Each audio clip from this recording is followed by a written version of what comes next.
whoever you are, wherever you are, hope you are blessed and doing safe. Ladies and gentlemen, greetings, family. Of course, I'm tuning in. You see me without the glasses off today. But if you're looking for some opportunities, particular advertisement opportunities, then look no further at the link at the bottom to my email address. You can hit me up for advertisement opportunities. We are supporting and promoting your businesses here on this channel. You can also, if you would like to donate and subscribe to our Patreon, a link is at the bottom as well. So you have multiple ways in which you can advertise with the platform by emailing me when we go on do our live stream. You also have access to premium content, those that want to see premium content that you will not find here on YouTube or Facebook or Twitter, as I am suspended probably by now. You guys can check out the Patreon at link at the bottom. But advertisement opportunities, definitely email me, gavin.grich1@gmail.com for rates. And for the Patreon, it is the same as the YouTube channel. It is channel gboot2786. All right, I'll holla. Peace. Oh, we got a special one for you tonight, ladies and gentlemen. Whoever you are, wherever you are, I hope you are blessed and doing safe. Tonight, it is Random Topics Tuesdays, and it's a special tonight because our brother Shawn James is going to be joining me tonight. We're going to be discussing the following. We'll be discussing Miss Pat attacks Bill Cosby and R. Kelly. Also, California recall election results. Biden seeks compensation for refugees, the death of comedian Norm Macdonald, and I'm going to ask Shawn about his thoughts on Russell Westbrook and his bussy, as well as we'll talk about that. Guys, if you're just joining me, let's bring in brother Shawn James. Shawn, how are you tonight? I'm good. How are you? I'm doing fine. Thank you for coming in on a special night. We'll get started in a minute, brother. Shawn, show everybody your books. All right. Well, I've got several of the books on the SJS Direct imprint, like The Man Crisis, which is one of the most popular nonfiction books I've ever written. I've also got great fantasy fiction like Eternal Night, a great vampire novel, and the 2021 books Isis, Revenge of the Cyber Goddess, and John Haynes, Taking Care of Business. And you can get all of these books on Amazon.com in paperback and Kindle format. And you can find The Man Crisis on Smashwords, the iBook store, and Google Play, and Barnes & Noble as well. All right. And we also, let me take care of my business, ladies and gentlemen. If you'd like to try some of our delicious seasoning, go to Nornie'sCreoleBlends.com. Try it on chicken, meat, or fish. Nornie's goes great with every dish. Also, as I always do before we get down, we got to get on up. Check out my latest single, Video Soul, which is out now on Apple, iTunes. It's also on Spotify. If you want to download it or buy it, it'd be great. It's a great little bounce song. And also, I would like for you all to check out our song, my theme song, Gotta Get On Up, which is also available on iTunes, Spotify, and Apple. So we're going to bring Shawn back in a minute, but until this time, we're going to go ahead and get on up as we always do. Hit that like, share, and subscribe button. Salute to you, Derek Bailey, One Who Cares, Danielle. I hope you're doing great out there in Thibodeau. Well, you're out in Point Coupé, excuse me, right now. But all our family who are scattered as a result of Hurricane Ida, we thank you, we love you, we support you, and our prayers and thoughts are with you during this time. So without further ado, let us get on up, ladies and gentlemen. Shout out to S Mount. I see you in the chat.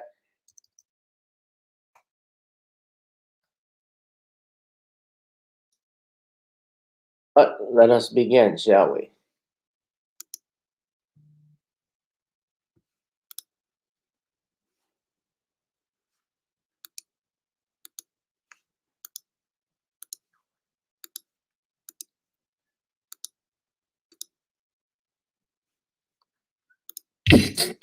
Girl, come on. Gotta dance to the beat, cause on the dance floor is where we'll be. Show me what you got.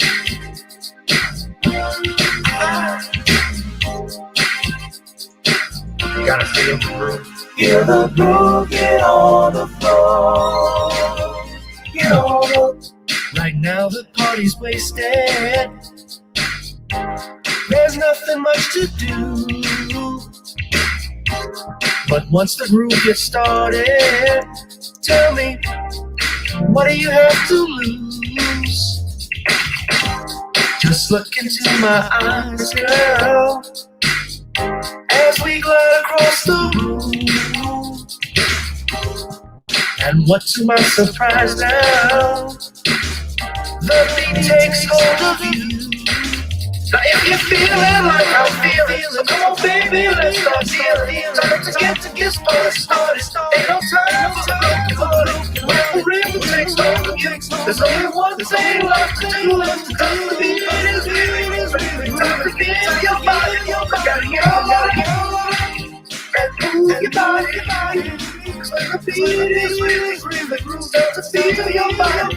Gotta get on and shake something. Feel the groove, get on the floor.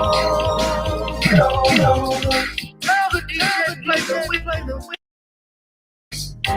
Rock steady in the groove.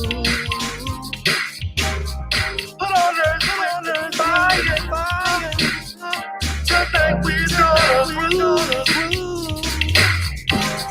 Show me how you do the full chorus. Electric slide on two. Hit the buster, or do the body hop, baby. It's really up to you. Now if you're feeling like I'm feeling, so come on baby, let's start dealing. Time to get this party started. Ain't no time for the broken hearted. When the rhythm takes hold of you, there's only one thing left to do. Cause the beat is really grooving. Time to feel your body moving. Gotta get all out and move your body. Cause when the beat is really grooving, start to feel your body moving. Gotta get on and shake something. Feel the groove, get on the floor. Get on the Now 2020 hasn't been the best year of all times. We've been dealing with the death, the pandemic, racism, bad policing, and all that rhymes. But like Uncle Stu once said, if you breathe and you achieve. And so, if you're ready, I need you all to get on up. Are you ready? 1 and 2 and 3 and 4. Get your butt on the dance floor. 5 and 6 and 7, 8. This jam we appreciate. We're gonna slide and step on the beat. On the dance floor is where we'll be. feel the groove, get on the floor. Get on And move your body. Cause when the beat is really grooving, start to feel your body. We gotta get on and shake something. Feel the groove, get on the floor. Get on Yeah, gotta get on. Come on, baby, gotta get on. Feel the groove, get on the floor. Gotta get on up. What's up, everybody? Welcome to another edition of Gavin Richard Presents here on channel G-Boot 2786. Whoever you are, wherever you are, I hope you are blessed and doing safe. If you're also looking on the backup channel, Gavin Richard, as well as on Facebook and on Periscope at Gavin Rich 2786. Thank you for tuning in. We have a special tonight because I'm not going to be here on Thursday. So our brother and friend of the show, Shawn James, is here for, we're making Random Topics Thursdays now, Random Topic Tuesdays for tonight. So Shawn, thank you for joining me again. Thank you for having me on. All right. And Shawn, we'll go ahead and get right into it. Shout out to everybody in the chat. Lamiko, what's up, brother? What's up, Danielle? S. Mount. Good evening to everyone. Come on, grab a seat. Come on, grab a seat. We're going to get more people coming in soon, and I'm sure as they get the notifications that I'm live. So people like to tune in, so I'm grateful that they're here. Lamiko is always here. Danielle, Esmond, everybody on here. So shout out to y'all. Let's go ahead and get started, Shawn, shall we? The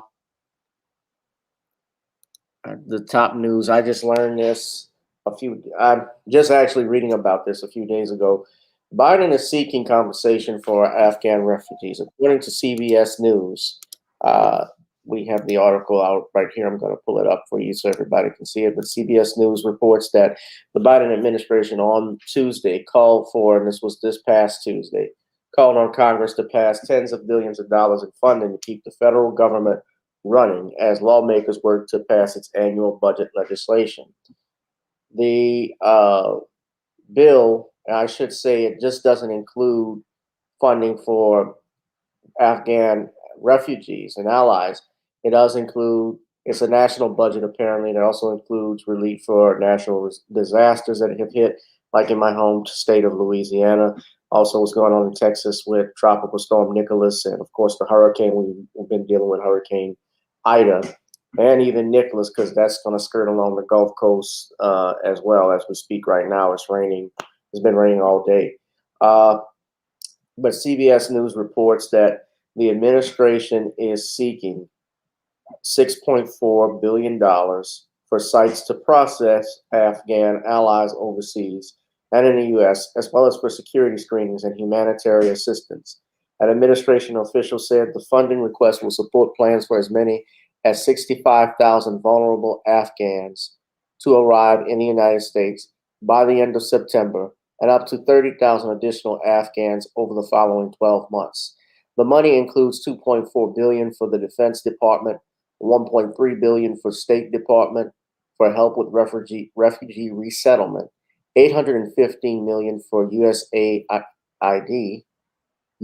excuse me, I should just say USAID for humanitarian assistance, $193 million for the Department of Homeland Security's U.S. Citizenship and Immigration Services to ramp up its capacity to process Afghans and put them on the pathway to legal permanent residence, and $1.7 billion for the Health and Human Services Department to help Afghans build new lives in the United States.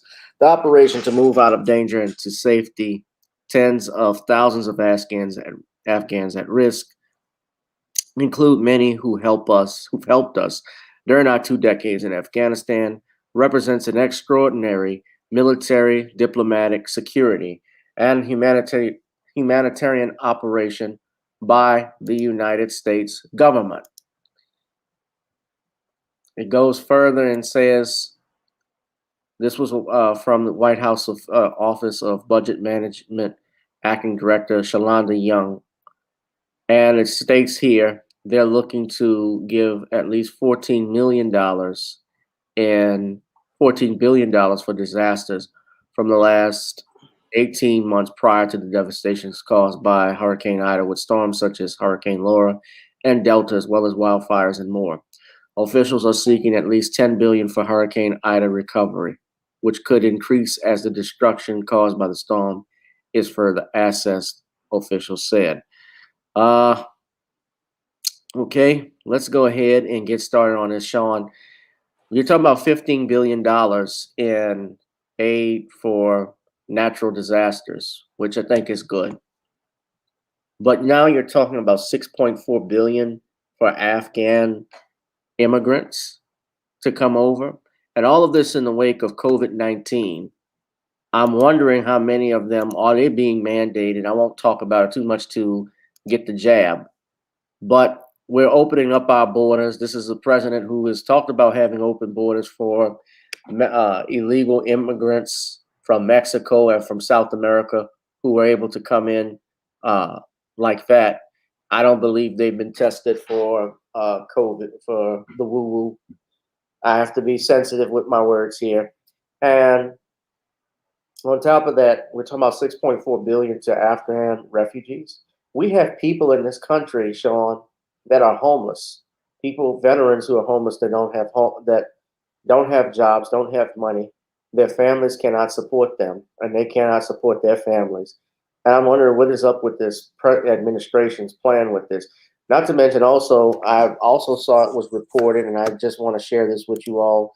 You can go to this proposal that the administration has, is that there is a proposal for the IRS, a measure that would require financial institutions to report transactions to the IRS on any bank account with a balance of $600 or more.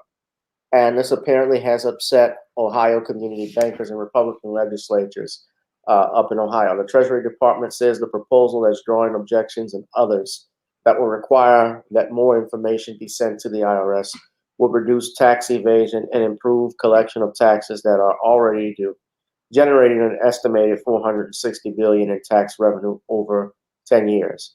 It's being suggested as revenue offset for the $3.5 trillion reconciliation bill that the Biden administration and Democrats who control Congress are drafting to spend more money on programs that would improve healthcare, education, infrastructure, and counter climate change, among other things. Let me say this, though, and just from what I know from a legal perspective and standpoint, you don't have a right to privacy with regards to, from what I've known with in criminal cases with the Supreme Court, your bank accounts are not considered effects for purposes of the Fourth Amendment. Not that this constitutes as legal advice, but this is just what my knowledge is. But nevertheless, Shawn, I'm going to give you the floor right now. With all this is being said, what are your take on this? What is your take on this thing with the Afghan refugees and the 6.4 billion? Well, my take on this thing with the Afghan refugees is this is a major slap in the face to the black voter. Now, the black voter was the one who put Joe Biden in office, and the black voter was told back in December of 2020 they couldn't get anything tangible in exchange for their vote. And over the course of 8 months, your Joe Biden has put Asians who did not support him in front of them with an anti-Asian hate bill that targets Black Americans and gives Asians funds in the background. He has also gone out here and given non-citizen Mexicans also all of these benefits as they cross the border. And now he's putting Afghans in front of Black American voters.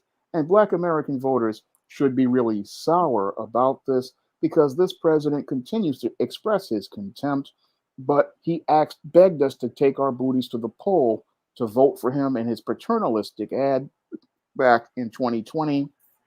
But instead of showing us respect for helping him out, he just continues to express contempt for the black voter by continuing to put them last instead of putting them first. Now, what's really troubling about these Afghans and all the benefits that they want to give them is that many of these people are not even being screened as related to background checks, and they're not even being tested for their health, which is a very scary aspect because they're sitting here telling Americans that they cannot even get a job in some cases if they don't go out here and get pricked.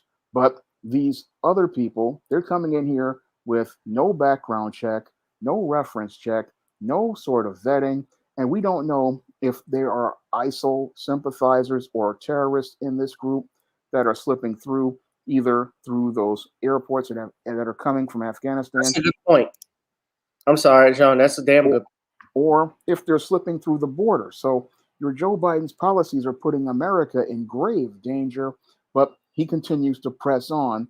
And as he presses on pushing his agenda for the Afghan, he continues to oppress the American, because with that whole proposal going after Americans' bank accounts, that's again another middle finger at the American citizen and the American taxpayer. You have all of these rules for the American citizen, but the illegal immigrant, you want to give them benefits. And this is the type of far left type of agenda that alienates voters, because here you are giving benefits to these Afghans, and you're not respecting your voter bases or your voting bloc.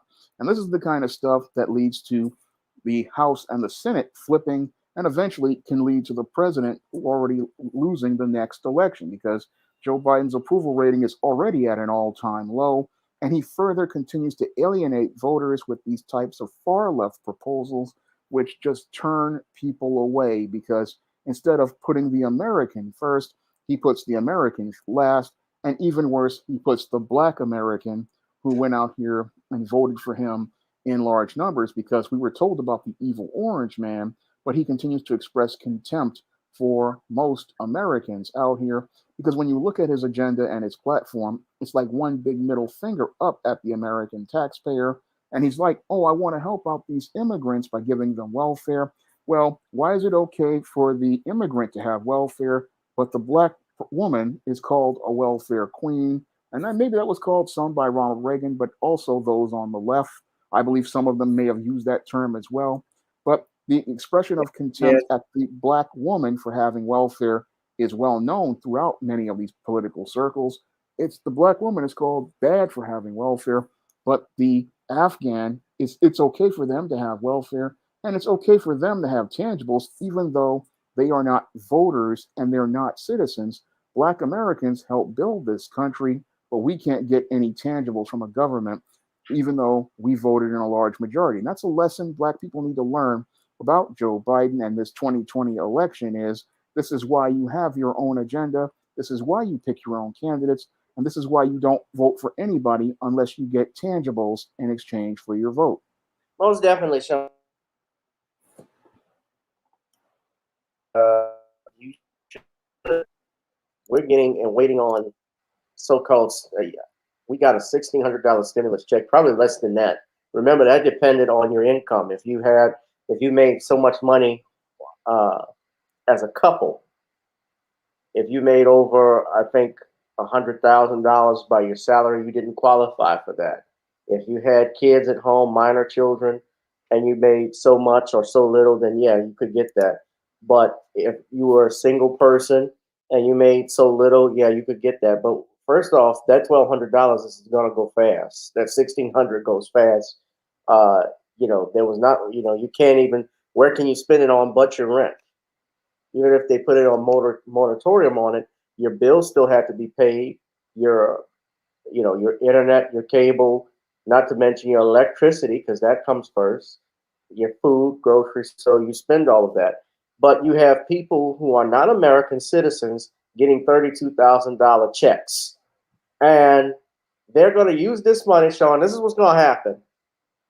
Coming to a hood near you, your latest convenience store, your latest chicken shack, your latest gas station. And we're not going to be able to own any of that. I'm being real with it. I'm not lying. I'm not being real with it. If people think I'm being harsh, I don't care. Well, that's the truth. I see it in my own neighborhood right now. It's the truth. It's not hate speech. I have no hatred for anybody that wants to come over to this country, learn to speak English, want to be a part of the American dream, works hard. Fine. You want to be a registered voter? Fine. You want to do such and such? Fine. But when it impedes my people, when we have a president who got in office because, and I think it's questionable even with that, but black people have been vehemently supportive of Joe Biden. Let's not forget how Biden talked to these so-called civil rights leaders, although they're not my leaders, on that Zoom call when he basically said, the Hispanic people are going to outnumber you. You got to get with them. He talked to those men, some of whom were his age, like they were children. And we voted for this man. You're black bootlicks, as you would put it, you're black bootlicks that blindly supported Joe Biden. What do they have to say now? This is the stuff that we've been talking about. This is what Tariq Nasheed was talking about. This is what Nicole's view was talking about. This is what Professor Blacktruth and Jason Black were talking about. You go and vote blindly for somebody, and you're not getting anything to show for it. We're getting kicked in our asses here. Look at your neighborhoods. Look at my neighborhood of New Orleans. Another hurricane comes, I know what's going to happen. This area is going to be gentrified, and it's already coming. It's in the works. But they're going to declare this land not inhabitable. But then we're going to see, within a few years, you're going to see this entire area redeveloped with casinos and hotels. You're going to have golf course all over here. It's going to be something else. We had Six Flags out here in New Orleans East. Six Flags was here. It was called Jazzland before that.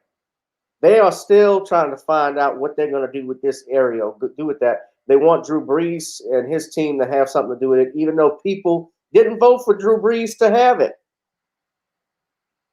They went against the people. They want his name attached to this.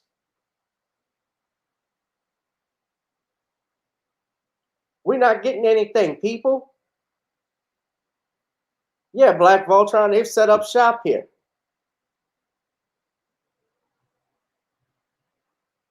What do these old elders have to say? That you know, from Roots. Ooh, ooh. Every time they come by, trying to tell you to do shit, and they don't even know what the hell they're talking about. They're not fighting for you. They're fighting for a seat at the table. That's what Clockburn said. Didn't he say that? I don't care what. I didn't ask him to do nothing special for me as long as my children and grandchildren are okay. Remember, did he not say that? He did say that. It just shows how useless he is. But we keep voting. But who keeps voting for him?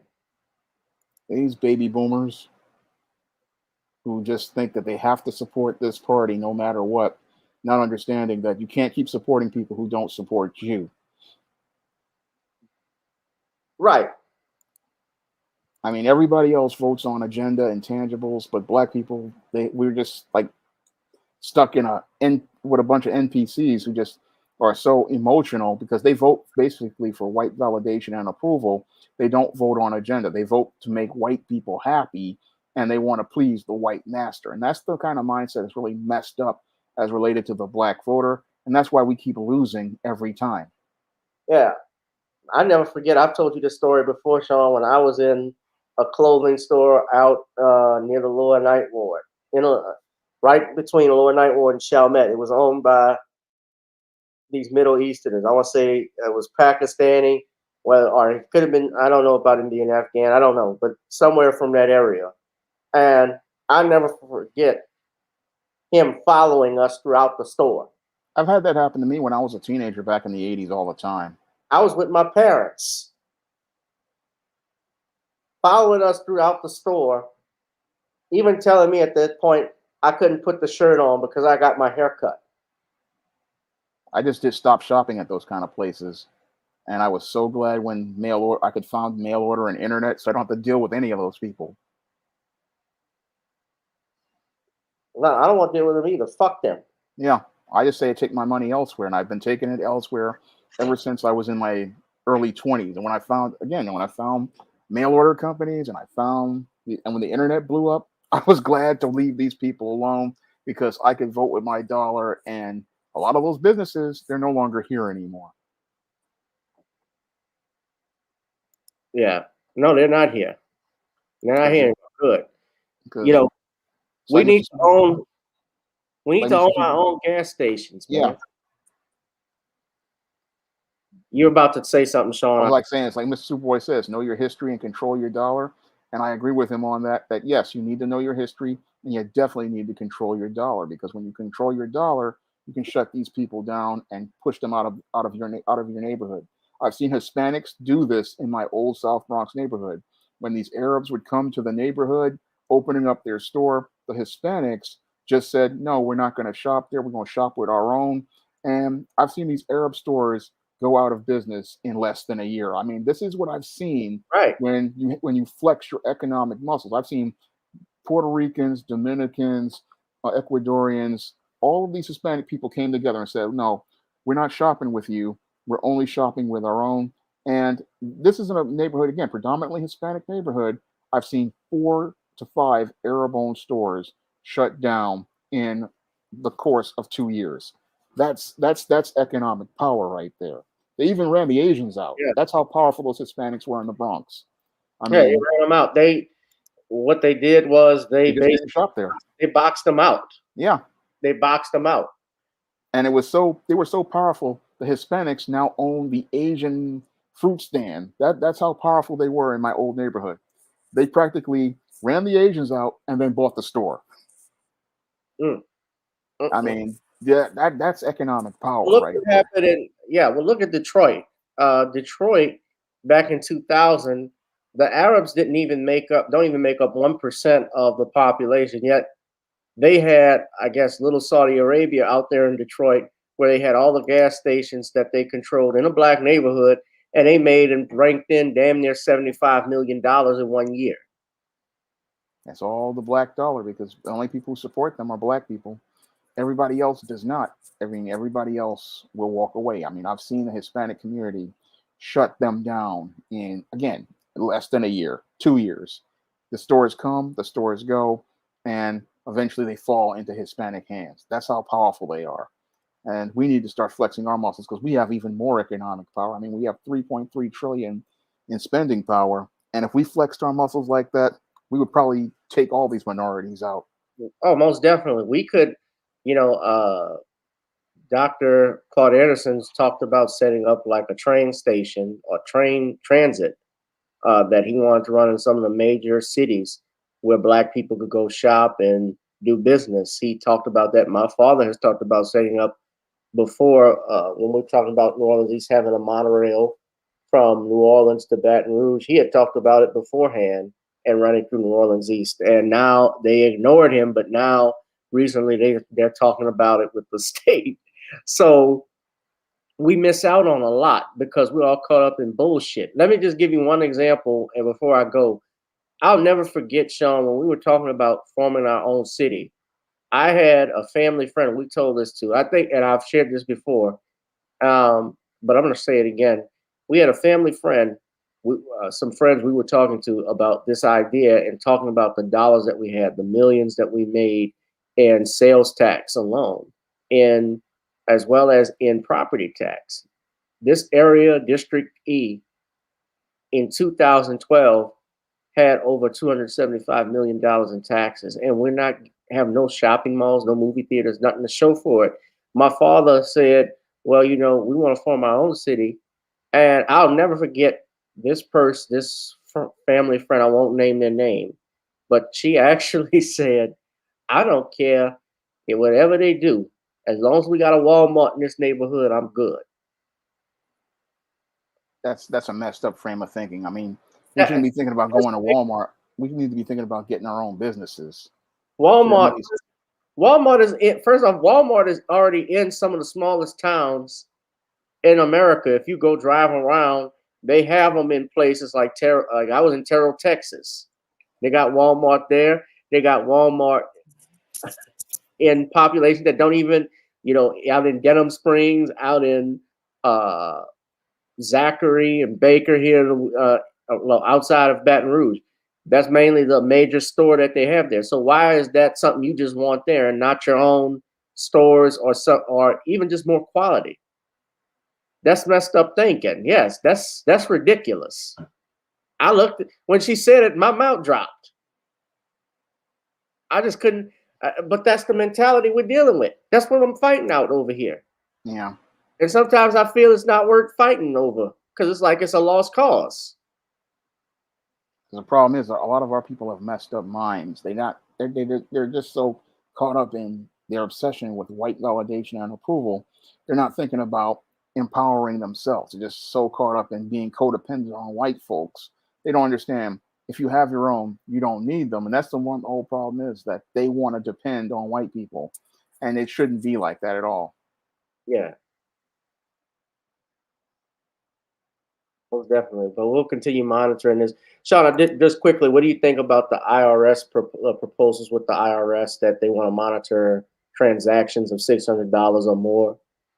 Well, that's scary because, they shouldn't be monitoring your finances like that. I mean, the whole thing is that they're thinking that they're going to catch tax cheats, but they're not really going to catch them because what they're going to do is find ways to finesse things by going around it by not putting that much money into these transactions.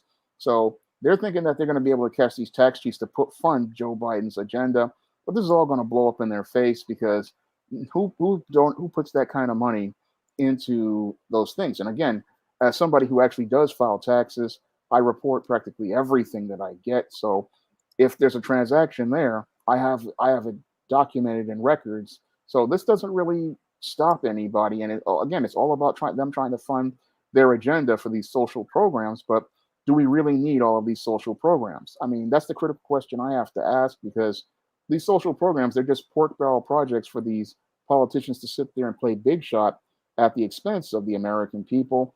And they don't really give the American people anything of value. And that's why people don't like the left very much, because they want to give you a whole bunch of social programs that fill their pockets, but don't really give us anything of value. I mean, the average American is not getting anything out of this deal. And if we left those Afghans alone, let them go out here, if they want to be a part of America, come out here and work their way up, let them work their way up. I mean, we don't need to give them a handout to get them over. We need to let them, if they want to be American citizens, let them do the work that Americans do. Listen, indeed. Butterfly says she hates Walmart. You know, Walmart's not all that. I mean, I buy things online from them here and there, but they're not all that. I don't go in, yeah. I mean, honestly, I don't go with them often. Unfortunately, where I live,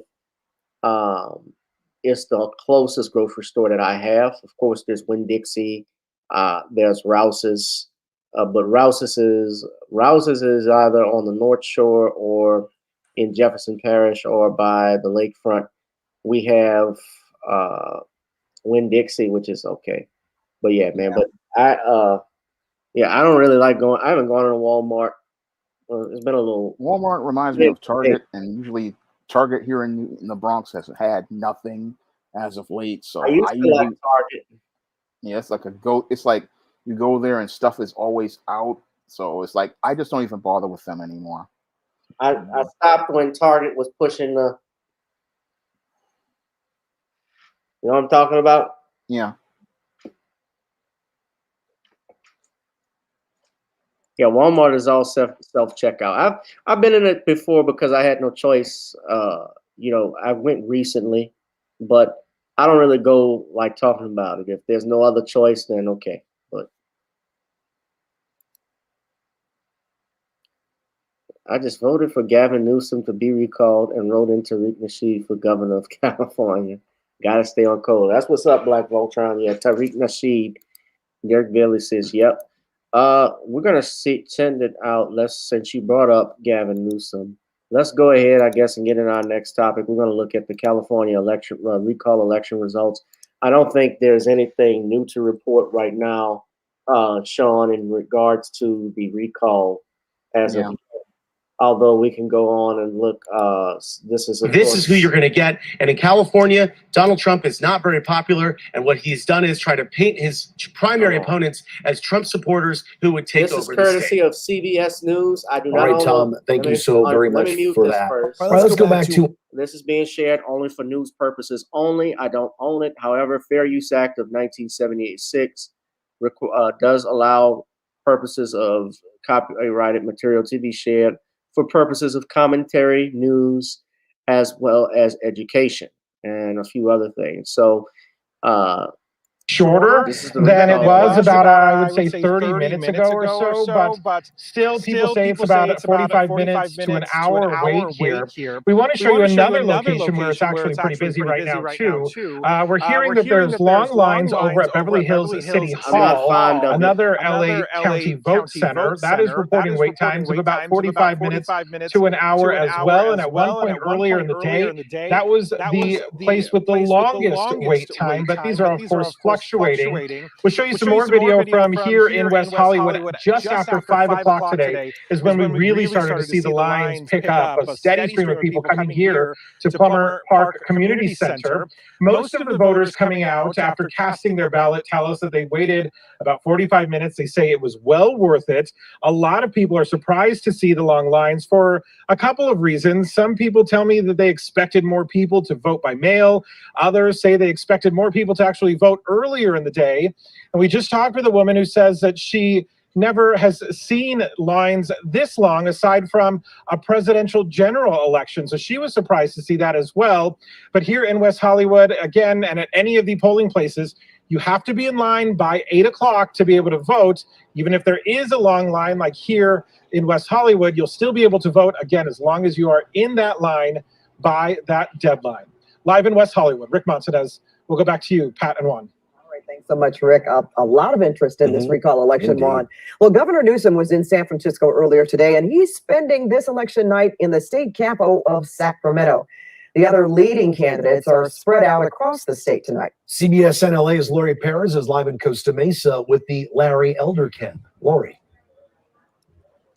Well, going off of what Rick was just talking about, I have to tell you, I think I hear the banjo playing. The ballroom here at the Hilton in Costa Mesa, as word is spreading about some of those long lines, not only in places like Beverly Hills and West Hollywood, but more particularly for this crowd in GOP strongholds, Huntington Beach. The polls haven't closed yet. Right now, it's about 7:12. I had the campaign strategist talking about his excitement over hearing that there were long lines there, which is good news for them. Now, Larry Elder is now here in Orange County.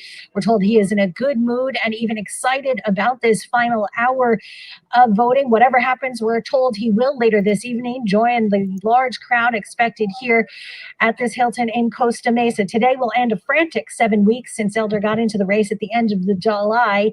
He has almost immediately jumped to the front of the pack of the replacement candidates. Analysts say his conservative agenda and style is on trend and in line with the GOP today. And Elder will tell you he energized the party and this race, in his opinion. Analysts say he set himself apart from some of the more moderate candidates by stressing a conservative agenda and going more to the right as people seem to respond to it, especially on pandemic policies. He said he would on day one rather, reverse any mandates on vaccinations and testing and masks. And after that, of course, he would have quite a challenge getting things done if elected because the California legislature is so strongly Democratic. To that, he has said he would not shy away. He has no problem with using his executive authority to get things that he thinks are the right thing to do done. You can probably hear to my left here, there is a band getting ready. The band is tuning up. We're waiting for the banjo player. Party. We're expecting. I think I can hear Fiddler. A couple hours. Guys, All right, we'll check back with you when that happens. All right, two other candidates, John Cox and Kevin Falcon, are in San Diego. Sean, I'm gonna mute this. I'm gonna mute this, Sean. Yeah, it looks dead.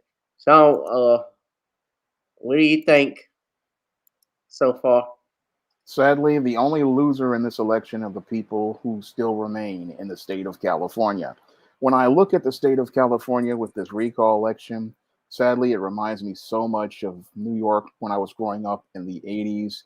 And sadly, what caused New York to fall into decline was this mindset that New Yorkers had, and I see Californians have, as related to holding their politicians accountable. And it took at least about 16 years for New Yorkers here to realize that the Democratic Party was just not cutting it as related to taking care of business.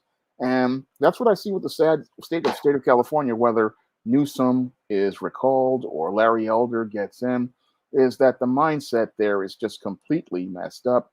And people have not gone through enough pain to understand why they need to change. A lot of people that I've listened to the rhetoric on, they're just so stuck on, as I call it, stupid regarding, Gavin Newsom needs to stay because, that Larry Elder may replace Dianne Feinstein with a Republican. It's like, no, let's look at the state of your union, and the state of your union is terrible. Most of the businesses are leaving the state of California.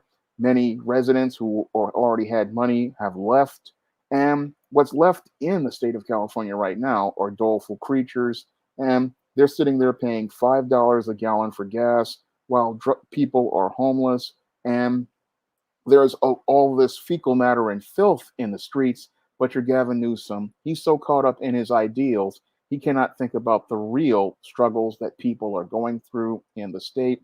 And as the pandemic was going on, here was a man who decided to flout his own rules, send his own kids to private schools, going out here and ate in a restaurant. And while I believe his honor, whatever Nancy Pelosi is, connection to him, was out here getting her hair done, they're sitting there having rules for themselves, Meanwhile, the state has been crumbling under Newsom's policies. And while he focuses on things like plastic bags, he's also continues to raise taxes as the tax base continues to erode, making many of the exact same mistakes I saw Mario Cuomo make here in New York growing up as a kid. He followed the same policies that Gavin Newsom followed, raising taxes and thinking that he was going to get more tax revenue from a shrinking tax base, alienating more and more residents, and then sitting there thinking that, oh, the state is in good shape, but the state wasn't in good shape. And in 1994, we found out how bad the state was, because that's when people got fed up with the Democrats and elected George Pataki. And after they elected George Pataki and people didn't like him, what happened was they started to see the progress because the state started to get better, quality of life started to get better.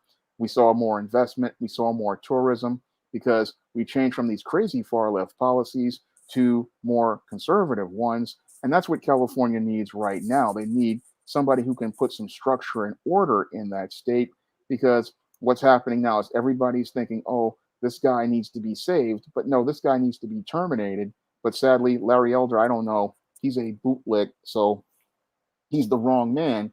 And we really need a really strong candidate in California to get it right.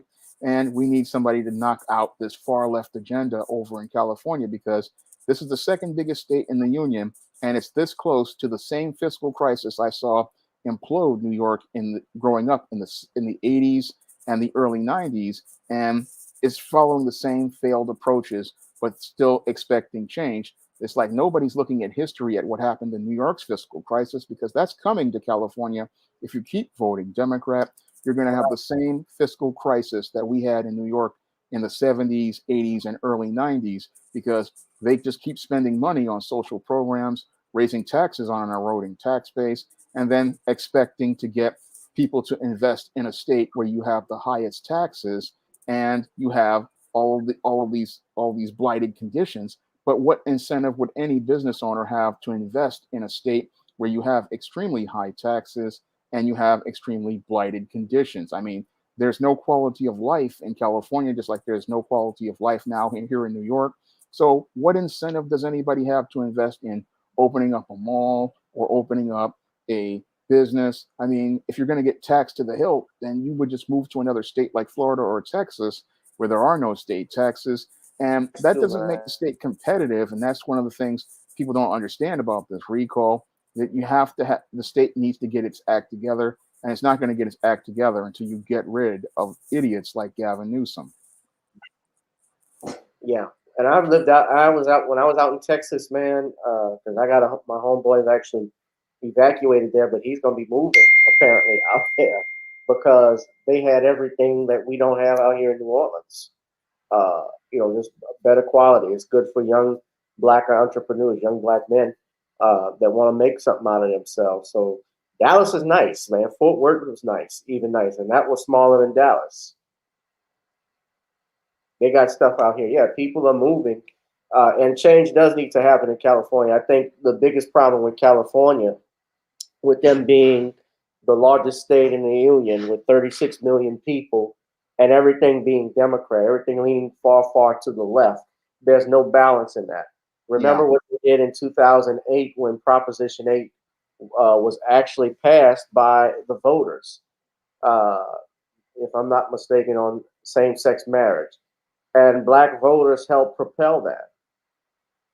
But then it was the Supreme Court of California that struck that down. Remember that? Yeah, I remember. Yeah, they've just been leaning to the left ever since. And, what's happened as well, and everything is overpriced. I saw like the average, someone put in Butterflies, I think, said the average price to rent a home is $3,700. That's like it is here in New York, and that's why nobody wants to come here. I mean, you can go to another part of the country, and with the internet making it where you can open up a business anywhere, you don't really need to go to these big cities anymore. I mean, I've seen people go to Kansas and Florida and other states, and they're living very well, and they're not dealing with all the crazy tax burdens. Executive branch believing that laws don't have footing. Go ahead, finish, Shawn. They're living better because it's like, I don't know a Facebook friend. He's like, Florida is a very nice place, and other people, they're in other states, And they look at states like New York and California, and they have no incentive to come there because why would I want to go to a state where I'm going to get taxed to death and the cost of living is almost impossible? In the process, and how to do some reparative action. Most definitely. And so I'm looking forward to more research on. Yeah, and if Larry if he did, he's only going to have a year, and he's not going to really able to get anything done because he is dealing with a state assembly and legislature that is Democrat. Yeah, Or but I fight him. believe he could have one impact, and that is ending those vaccine mandates, because that would make the state automatically competitive, because that opens up movie theaters, that opens up a lot of clubs and businesses, and that natural competition is going to make it where a lot of these other states with these mandates are going to realize that if they want to make money, they're going to have to start shifting gears, because if the state of California is wide open, people are going to go where those businesses are open, and that's what's going to undermine a lot of these guys long term. So Larry Elder, yes, he's a clown, yes, he's a minstrel, but this changes the entire economy overall, and on that one thing, it could have a major impact on the whole country politically. Not a good system of democracy. That doesn't ensure that the person who's the most popular actually wins the election and is the elected official. So is it time for us to rethink that? Yes, but, and this is always the but in California, it would require going back to the people to change the Constitution, and we would have to, by a vote of the majority of the people, say, we need to change our system of direct democracy. We have tried to do that for years. We've tried to do that for decades. If there's one thing that unites the California electorate and is really unpopular, it's anything that looks to the voters like you're trying to take their power away. So any reform would really have to be careful to look like we are in fact trying to empower people, not trying to pull back on their authority. Anytime you try and reform, for instance, voting for judicial candidates, voting for district attorney, anything that smacks of giving the people just a little less power, giving our elected officials a little more, it always fails. So is it time to reform? Yes. We don't need to wait for the results of tonight to know that. Okay, thanks, Jessica. Zeb, how would that look? I mean, you do have some examples of, you could change the percentages of the signatures collected to 20%, 25%. You can also go to like what, a two-tier or top-tier primary election. What do you think about that? Look, I don't think that the issue, the main issue is the threshold of signatures you have to get. You still have to get he's talking about the threshold. I don't want to look at this right now. Easy, and I mean, look, if they elect Larry Elder, it's going to be worse when they had Schwarzenegger. Yeah. Schwarzenegger, that was a joke. Yeah. But Gavin Newsom is so bad that they have to go through the Mario Cuomo type experience to understand. It's like people aren't going to wake up until they see their state hit rock bottom. That's the only thing that's going to make them wake up. Right. All right. Well, Shawn, we learned earlier today out in New York. Mario Cuomo's. Gavin Newsom sucks. I hate sharing a name with him, but nevertheless, Larry Elder's even worse. I'm just saying. Yeah. All right. Hit that like, share, and subscribe button. We're here with Shawn James. Ladies and gentlemen, you can check out Shawn James' books like John Haynes, The Man with Nothing to Lose, available on Amazon. You can also hit up and watch some of his other books, including Revenge of the Cyber Goddess and John Haynes, Taking Care of Business. Shawn, out in New York, we also have my Google Pay and Cash App at the bottom. Zelle, if you'd like to donate to the channel, I'd appreciate it. We learned that comedian Norm Macdonald, who was on Saturday Night Live during the mid-1990s, passed away to cancer. And my main thing, I guess I remember with Norm Macdonald, I remember he did the movie Dirty Work with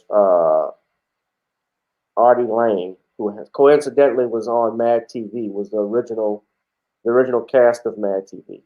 And So McDonald died today after he was battling cancer. He was a Canadian stand-up comedian, writer, and actor, known for his deadpan style. I admired some of the things he did. He also had his own show called The Norm Show back in 1999 through 2001. But he's most known for writing for Live and being the host of Weekend Update for 3 seasons before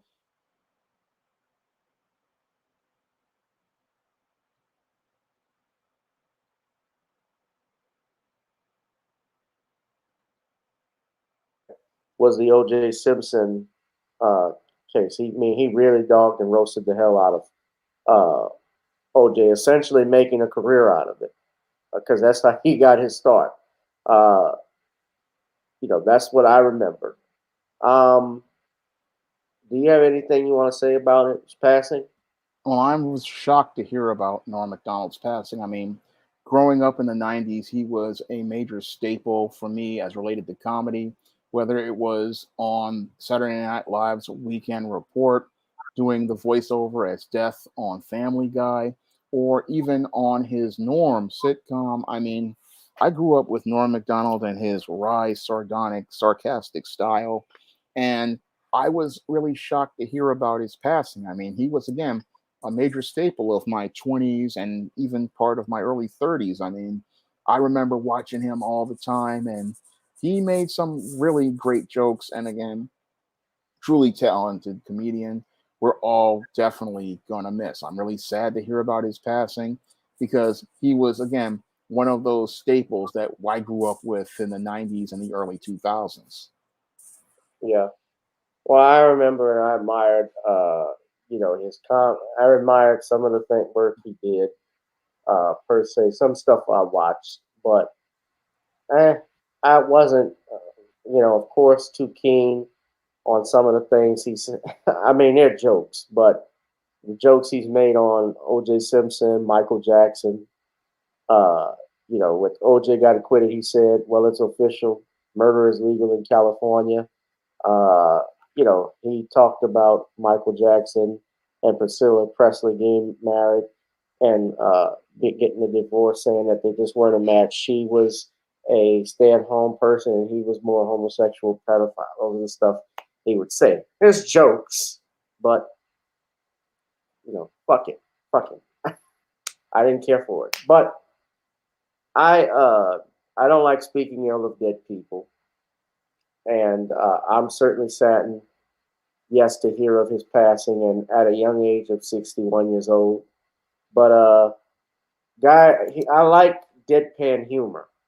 I'll say that much. So that's something I remembered from him was his style of deadpan comedy. I admire that. Being a comedian myself, I admire stuff like that. That's why I love Leslie Nielsen with The Naked Gun. He had uh, a deadpan sense of humor.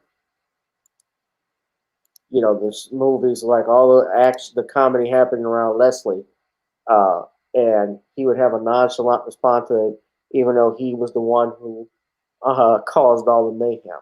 That's kind of like how I watched it. So I've always been a fan of deadpan humor and sarcasm because I'm a sarcastic person. But we got films. 5555 says that I thought Norm said racist comments. Well, like I said, the Michael Jackson and OJ stuff. I have my issues with it, but it doesn't surprise me that they will say stuff like that, especially when you're a celebrity, you're out there. They say it's fair game. Of course, some stuff just isn't funny. It's called bombing too. Some people are not going to like every joke you say. Shawn, what do you have to say about that? With this film 55, film says that he thought Norm said some racist comments. What racist comments did he say? I mean, I don't know anything that he said that was racist.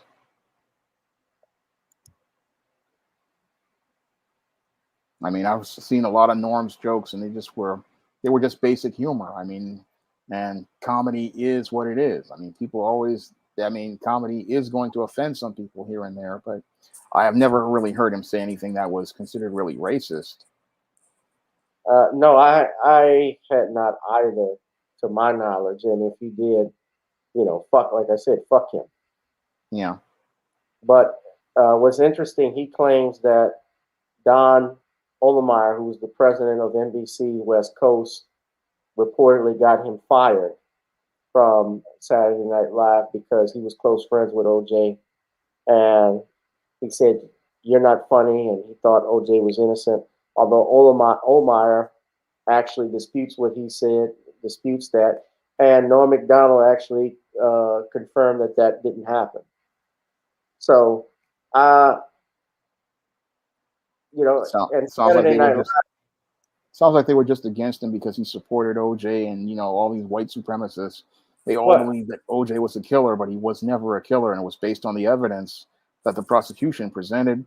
It showed that OJ Simpson did not commit these crimes. So everybody still like McDonald and all. I remember Norm Macdonald, Bill Maher, and others. Jay Leno making a joke still about him doing it. Yeah. Does that bother you, or? Well, that's what comedians do. I mean, but it did. I mean, some of the OJ jokes did bother me, but the whole thing is that that's the whole sad part of the comedy business is that people make fun of stuff sometimes that's really offensive, and there's not much you can do about it except ignore it. Yeah. I remember when, I can tell you this, Carlos Mencia, who's a known joke thief, his career has fluttered and bombed when Joe Rogan exposed him for stealing jokes. He even stole jokes from Bill Cosby. I never forget, though, after Katrina, they had actually picked him to be the king of Bacchus here in New Orleans, to be the guest of honor. And he cracked a joke about Hurricane Katrina and said, one thing Hurricane Katrina has taught us is that black people can't swim. And when he made that joke, they immediately removed him from Bacchus, from hosting Bacchus. It's like, no, you can't do that. And you got to realize this is only a year after Katrina, or at least a year and a half afterwards. It was a very sensitive thing to make a joke about that. As a comedian, I get, I'm for First Amendment all the way. But at the flip side of it too, I know my limits as well. Some things just may not be funny, and your audience is not gonna like. I knew if I said that in front of an audience, if I were him, and especially the fact that I'm not from New Orleans, I would likely not have said that. But it is what it is. He did. And I mean, look, there are people that have made jokes about the Holocaust. Some people don't. Some people won't make jokes on that. Some people will. Sometimes it may be funny, sometimes it's not. Comedy is like a magic trick. You go out on stage, you don't know how the audience is going to get it. Because they got some audience members who you just got to know there's some who are conservative, there's some who are stupid, there's some who are extremely smart who came there to laugh, there's some that are religious based. But yeah. Yep. But anyway, Norm Macdonald did at 61 years old after a private battle with cancer.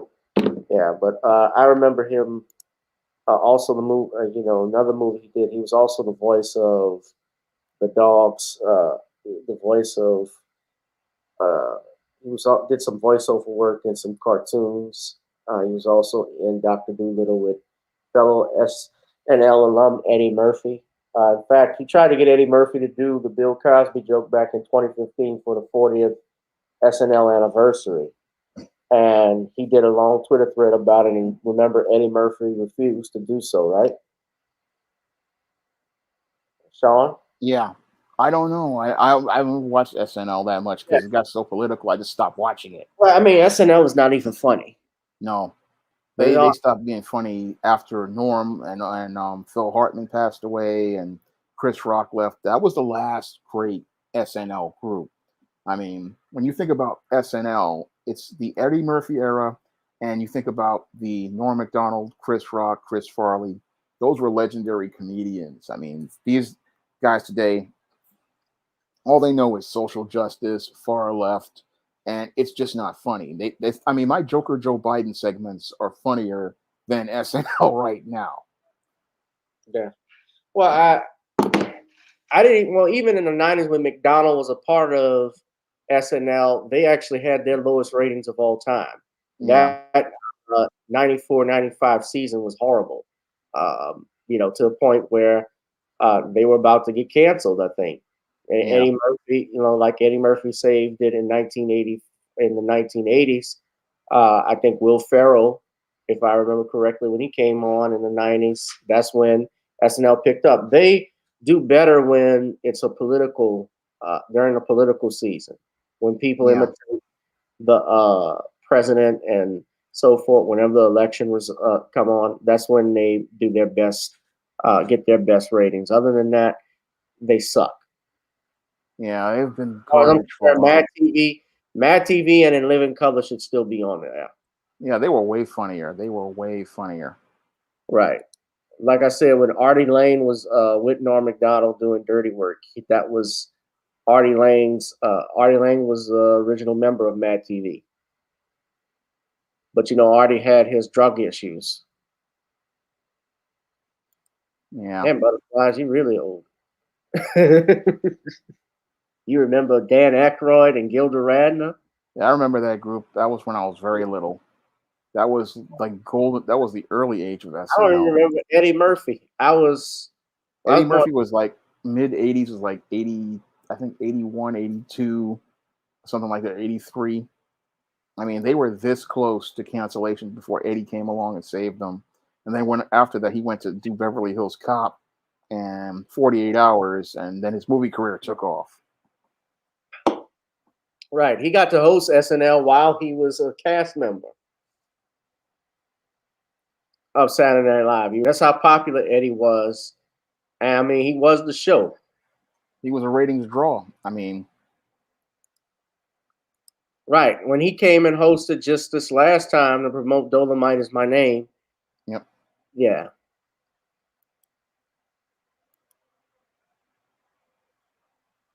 But Eddie Murphy practically turned that show around. I mean, one comedian just turned the entire show around in a couple of months. I mean, they went from the brink of cancellation with lame sketches to Mr. Robinson's Neighborhood, Gumby, Buckwheat. I mean, just so many classic sketches.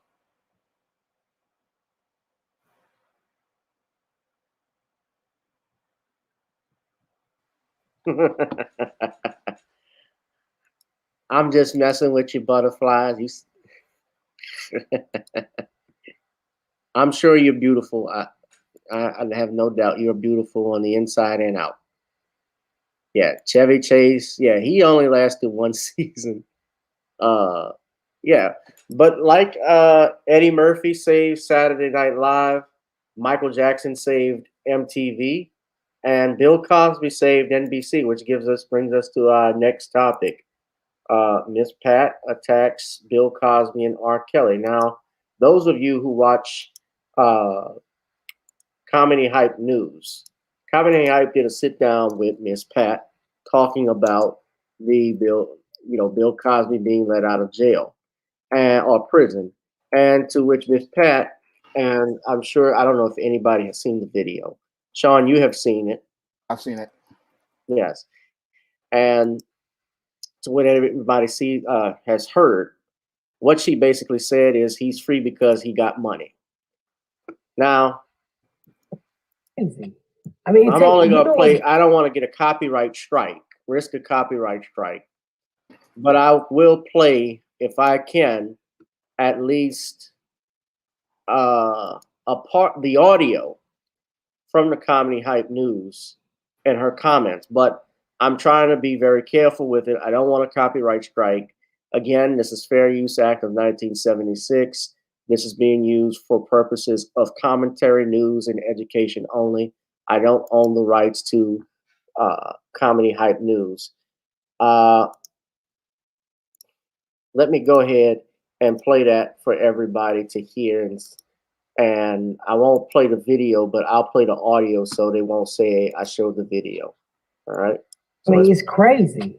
I mean, you know what's as somebody who's been abused and people have taken advantage of me. You look at people like R. Kelly, Bill Cosby, Harvey Weinstein, and you say all of these fuckers got away with it so long, and you lock them up now. We supposed to be satisfied when you could have locked them up so many years ago, and you could have saved so many other women from this situation. What's your message? Is it just like laugh at your pain, and what is your? I had a lady call me or email me today. She said, "Oh my God, I'm listening to your audio." It shows weakness. There's nothing wrong with crying. It really not. I tried in my life, like sick, hurt, because I've closed the door. I've tried to close the door on some of the most painful things in my life. Now, what Miss Pat is talking about is how she was sexually assaulted by her mother's boyfriend. So I want to preface this. So she's been a victim herself of sexual assault. But, and while I sympathize with her, I don't believe in, she's taking her personal experience, as you'll hear in the video, and tying it in with everyone else with Cosby. And that's a mistake that I think most people do. You know, they think, well, because it happened to me, it had to happen to him because I'm used to this stuff. It doesn't work that way. But I'm going to play the whole audio in its entirety. I'm going to stop and pause in between that, but I want you to just hear. I'm going to go back a little bit, what she's saying. So the clip is about 5 minutes. Email me today. She said, "Oh my God, I'm listening to your audio book, and I'm in tears." I say, "Why?" It's a story. I know it's touching. When the last time you cried? I did a show. I don't cry much. I know you was trying to get out, but you won. When I did Good Morning America, a little segment for them, the Saturday edition. But CBS, Good Day CBS. I'm sorry. I don't cry much. It shows weakness. There's nothing wrong with crying. It really not. I try not to cry. I'm upset when I cry.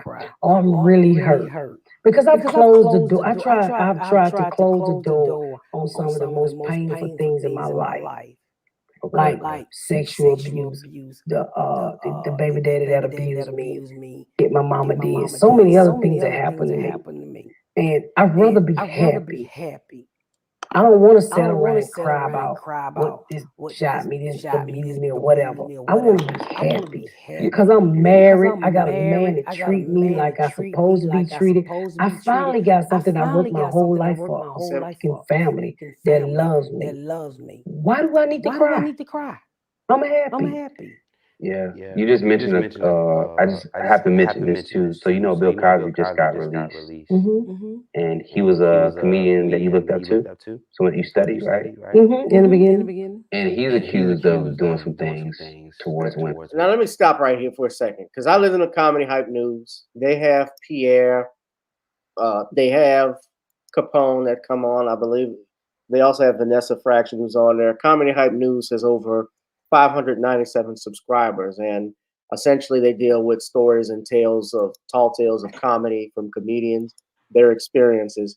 I find it interesting because I recognize this interviewer's voice. They always ask this question about Cosby to different comedians about something. Cosby just got released. What do you think about this? You know, what did you think about Paul Mooney? They asked Richard Pryor's bodyguard who told that, you know, that story that Paul Mooney molested Richard Pryor's son. Although you go back and look at pictures, Shawn, there are pictures online of Paul Mooney and Richard Pryor still working together, going and attending premieres back as far as the 90s. So what kind of man would work or continue to work with the man that sexually assaulted his son? Is not a real man at all. But that just leads me to question whether these allegations are true or not. But I'm getting off subject, but I want to continue playing this audio, and I want you to dissect and reset what's going on here, Shawn. I mean, where's your position on Cosby? I don't know why he's out. Really? Okay. I mean, I don't know how he got away with it. But I mean, it's crazy. I mean, as somebody who's been abused, Now watch what she does. people taking advantage of me. You look at people like R. Kelly, Bill Cosby, Harvey Weinstein, and you say all of these fuckers got away with it so long, and you lock them up now. We're supposed to be satisfied when you could have locked them up so many years ago, and you could have saved so many other women from this situation. All right, let's stop right there. Now, let's go back to the first thing that Miss Pat said. She said, I can't believe he's out and he got away with it. It's hard to get away with it, sister, if you've been in jail for 3 years. Bill Cosby was in prison for 3 years, right, Shawn? Yeah, he was in prison for 3 years for a crime he did not commit. For 3 years. Okay, let's analyze that. You said he got away with it. The prosecutors analyzed, and I guess if you want to talk about other, and here's another problem that we do. We lump all of these women in the same category when if you dissect and read, and that's the key thing, read, because what is the best way to hide something from a black man? Is to do what? It's to put it in a book. Because when we don't read, we miss out on information. That's why they say reading is fundamental. Keyword in fundamental, fun. It's important to read. So all of these women have had their stories debunked because most, if not all of them, have had their stories debunked because they were caught in lies. Chloe Goins was caught in a lie when she said Bill Cosby raped her. Well, she didn't say rape. She said he molested her by playing with her feet. And when they went to look at it, the district attorney, when she gave a date and time, they were able to find Bill Cosby was in New York at that time. He was not even on the registry at the Playboy Mansion. So that's just one example, and there are countless others. So we cannot link or loop all of these women into one category. But Miss Pat makes that mistake. Okay, we're gonna get it fixed because I'm gonna say this. I don't know Miss Pat personally. I think she's come a long way if you look at her story and so forth. But I think that she's ignorant on these remarks clearly because she doesn't know the law. It's just like Mark Lamont Hill. People are basing this off of emotion, or Moise Lamont Hill, I should say. They base this off emotion and not law. If you go listen to what Judge Joe Brown said, he broke it down why he was released. And then you linking Weinstein and R. Kelly. If I'm going to play some more of it, and I'm going to let Shawn take over. But it's got like 2 minutes and 46 seconds left. Kind of pisses me off. More mad at the system. It's rich. They got money. I mean, sometimes when regular motherfuckers, my kids father did it to me and they didn't do anything. Right. So what I think about too, because people say this. Some people think that clearly that Cosby's innocent. Some people really feel like he. Would that be what you think? Some people feel that way, and then they dismiss some of the women because the women went back to him after maybe like. And he paid some of them. And he paid some of them, and they broke the agreement. But they kept going back. You're ignoring that.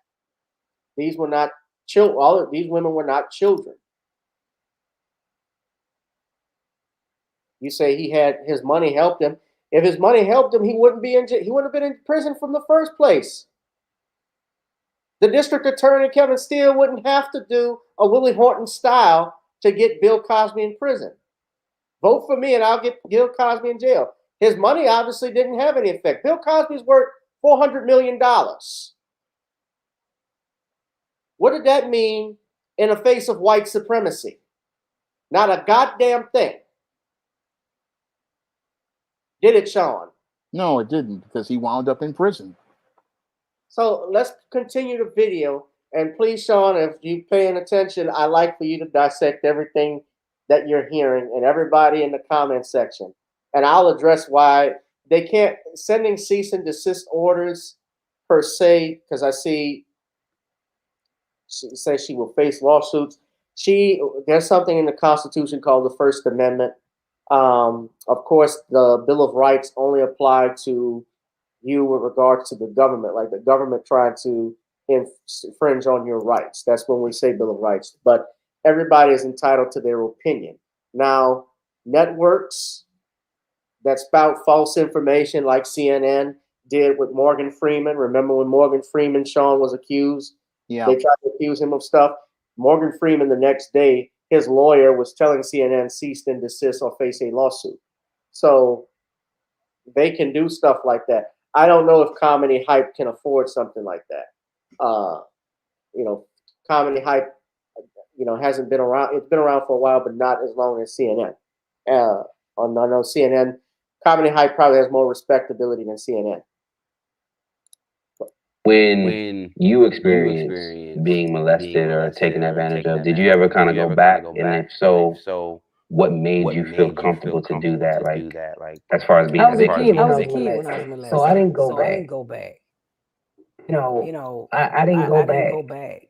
Usually my mom brought those people around us. As far as my kid's father, to be honest with you, it was molestation. There was a big age difference, but in my mind, it was a boyfriend. Right. So I went back. To me, I loved him. Right. It was a relationship. Why do you think some of those women did go back to keep mingling with Cosby? I don't know. You gotta ask them. I don't know. I can't say it to you why those women went back. Maybe at the time they didn't feel like they was in a situation that they realized they was in. I don't fucking know. Was it alcohol? Was it drugs? I don't know. I mean, if you said you abused me, and I don't think I would have went back. Honestly, I don't think I would have went back. Right. And it could be because you know how people. This shit ain't changed much.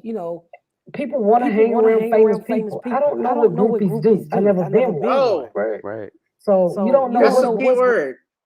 You heard that? She said groupies.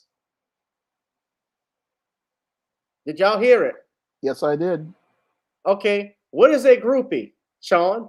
A groupie is somebody who tries to offer themselves sexually to male celebrities in the hopes of getting their favor or attention. Well, let's go to Google. Let's go to Google right fast. I got the dictionary right up. I got the word right here. Groupie. And for those that don't know how to pronounce it, I'm going to play it. Groupie. There you go. Groupie. So a person, especially a young woman, who regularly follows a pop music group or other celebrity in the hope of meeting or getting to know them. An enthusiastic or uncritical follower is often derogatory.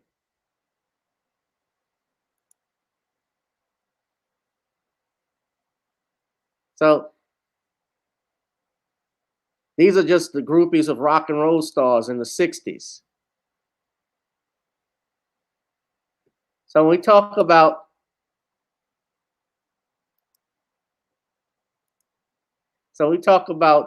these women that slept with Cosby, like Shawn, like Andrea, she didn't sleep with him, but these women were most likely what, class? Groupies. Andrea Constand was a Groupie. Sean Brown was a Groupie. Beverly Johnson. Groupie. Janice Dickinson. Groupie. Need I say more? Shawn? Yep. Well, I'm going to get ready to go in on this Ms. Pat right now. Wait, hold on. Wait, let me finish the video. Hold. All right. It's got like a few seconds left. I'm sorry. So yeah, let me just finish it. And then please, you can go in.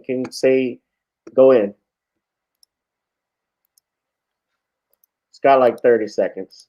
So. Going on in a young girl head. Then she get a little older, like, oh my God, I've been violated. Oh my God, I got rights. I don't know. You said that you think people will still go see Cosby. Yeah, I think people still go see Cosby. why do you think people would even do that? Because some people believe some people believe he's innocent. He still got fans. Some people think OJ is innocent.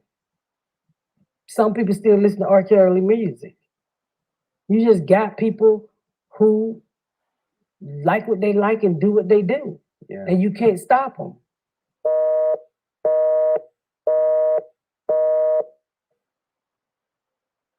Shawn, you may proceed. All right. Well, your Ms. Pat sits here and talks about how people are used to take advantage of her in the past, but she ironically cannot see how she's being taken advantage of now by these white supremacists. Now, these white supremacists have trotted out your Ms. Pat to be the latest face to go out here and speak derogatory regarding Mr. Cosby. And this is done by design because they know they can't attack Mr. Cosby directly. So they go out here and they find a black bootlick to go out here and speak on their behalf and make their statements by proxy. So they're using your Ms. Pat to go out here and attack Bill Cosby and say the things that many of these racists want to say and continue to push the narratives about Bill Cosby in the media that they want to push. They know that they cannot push them anymore on these mainstream platforms because Mr. Cosby's conviction was completely overturned in the courts. So they cannot go out here and have these mainstream media outlets say these things because they would be considered slander and libel, and Mr. Cosby could sue them directly. So they go out here and they find themselves a nice mammy to go out here and say the things that they want said about Mr. Cosby. Now, your Miss Pat, again, is thinking that she's going out here and attacking Mr. Cosby because he's representing many of the things she experienced as related to her trauma. But what they're doing is manipulating her and using her to project her feelings about these bad men in her life, like the men who molested her and the bad boyfriends and husbands. So she's transferring her anger at those men on Mr. Cosby as related to this crime that did not happen. And really, she's really thinking that by attacking Mr. Cosby, she's attacking those men, again, trying to go after black men by proxy. So she's out here doing the dirty work of these white supremacists, going out here attacking Mr. Cosby. And as she attacks Mr. Cosby, these white supremacists get another puppet to go out here and say the things that they want said. Now, when I take a further critical examination of your Ms. Pat, she's looking a lot like your Hannibal Buress back in the 2000s when he made his statements against Bill Cosby.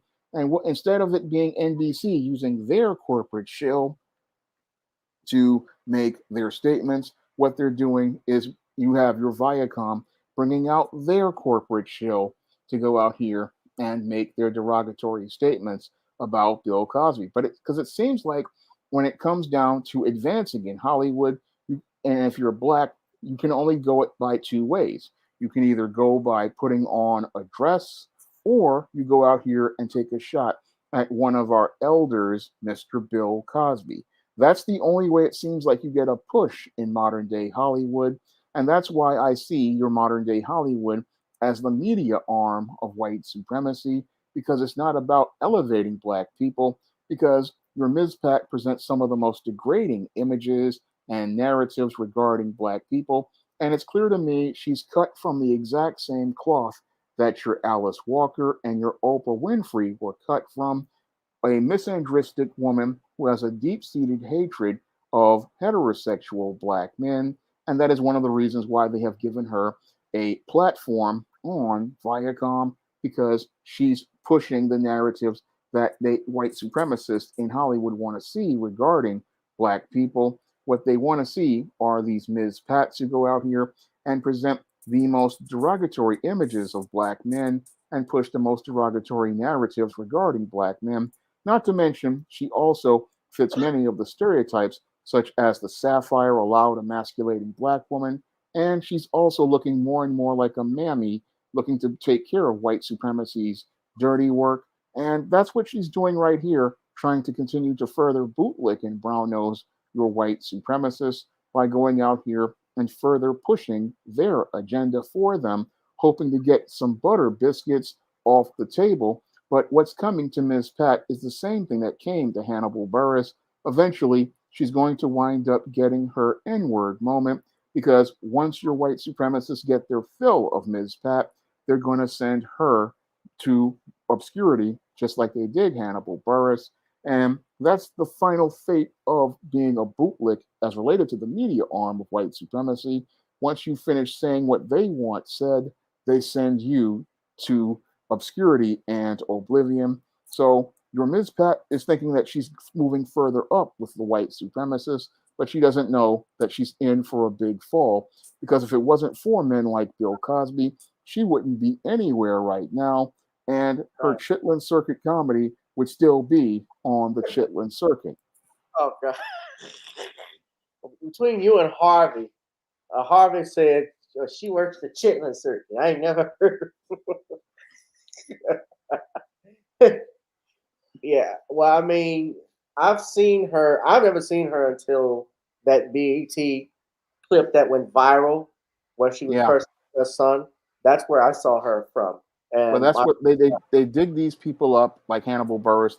They create these shills and these fakers, and they push them. That's what Hollywood does. They'll bring a guy like a Hannibal Buress or a Ms. Pat out, because these are people who they are going to go out here and push their narratives, push their agenda, and that's the type of people they want on their platforms, because these kind of people are saying what they want to say, and they can use them to attack other black people by proxy. So what they do is you go out here, find themselves a yes man who looks the part that they feel comfortable with, because Ms. Pat is a big, fat, obese black woman with a hair weave.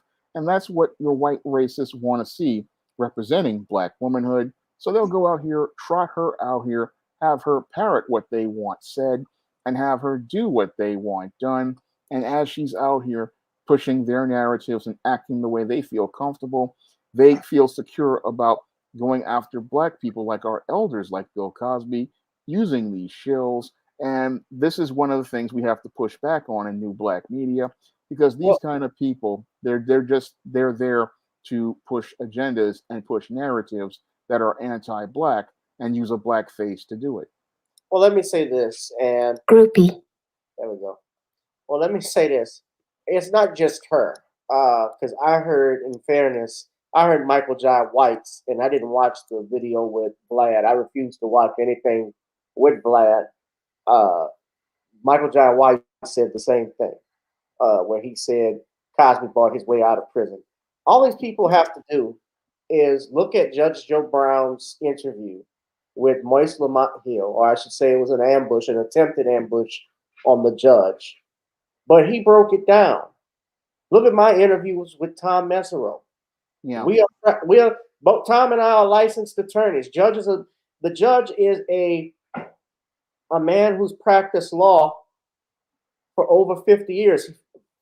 15 of those years, he was a judge, a criminal court judge. And according to the law, you're supposed to have representation. Now, you have a right to go out here and hire the best representation you can. And I thought that's what we were supposed to be under the United States Constitution. Right. Under the United States he Constitution. had the best lawyer. He had Tom Mesereau, arguably outside of the guy that represented Casey Anthony, Boaz. Between him and Tom Mesereau, Tom is arguably one of the greatest criminal defense lawyers we've produced. Outstanding attorney. And he even said to be a part of that trial, that was the most salacious, biased trial I've ever been a part of in my 40-year career as an attorney, Gavin. He told me this. And it was an extremely salacious trial. I mean, there were no facts. There was no evidence. I mean, the Cosby trial was a straight railroad. A straight railroad. And the information is public. That's why if you do research and took the time to read, ladies and gentlemen, you'd understand all of that. And that is why I'm coming out with my book, which I'm still, we're still working on it. It should be released. I want to say it's coming this fall. I've put the finishing touches on it as we speak. When you're working on nonfiction, you got to have your references in order. It's more a pain in the butt trying to get my footnotes in order and lined up, because that's tedious. But I got to do it so that it's organized and nobody can say I made stuff up. But because everything is public information, that's the beauty of it. That's the beauty of why we have a court system. It's open to the public. It's not closed. Certain proceedings may be closed off, but it's open to the public to see. And the court records are there. Even with R. Kelly, and I'm not saying R. Kelly is a good guy, but I've noticed how the media has ignored some things with R. Kelly with regards to the accusers. Like earlier today, shout out to that brother. This brother, I shouted him out before, brother Dennis Byron. He reported something that I didn't hear in the national media discuss. He said the last witness for R. Kelly today was a Homeland Security agent who testified her had R. Kelly under surveillance, and that he seized content from his storage unit, which included videos of alleged victims. One of the most frustrating parts of covering this trial is the constant interruptions by Judge Donnelly with these sidebars. Please let the lawyers make their own objections. The backup dancer who claimed to have witnessed R. Kelly perform oral sex on singer Aaliyah was caught in a lie by defense, since labor laws at the time made it illegal because of her age. She could provide no proof her statement was true. He also says here, these are similar words that other witnesses have used while being examined by federal prosecutors. A very strategic move by defense to suggest that to the jury that the witness testimony might be reversed. So what she say and what they're saying here, but this man is covering this case well. He's saying that the man who accused R. Kelly of sexually assaulting him has also admitted being caught stealing $8,000 from the singer's backup under cross-examination.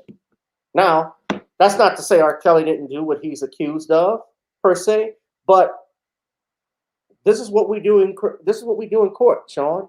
You question the credibility of a witness. You have a right to confront any witness that's testifying against you.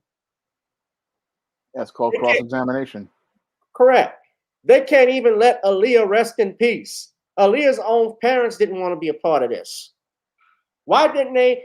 I got a very important question for Aaliyah's father. If you knew R. Kelly married your daughter, this is public information, he did do this, why didn't he jump on his ass? Yeah, you would think. And back then, he could have easily prosecuted him for statutory rape if that was the case. Well, they wouldn't. Listen, if that was my daughter, R. Kelly wouldn't be prosecuted. I would be prosecuted for murder. Yep. Because he would be dead. Let's be real. He would be dead if someone did that to your child. I'm not encouraging violence. I got to be careful with my words, but you would think a dad would have jumped on it. But what does that say? It's these people, Shawn, and I'm just talking in general, what goes on with families and what goes on in Hollywood. And you notice, Shawn, the casting couch applies to children just as well as it does women and men. It definitely does, because people are so obsessed with fame, they're willing to even pimp out their own children to get it. And that's what happened in the case with R. Kelly.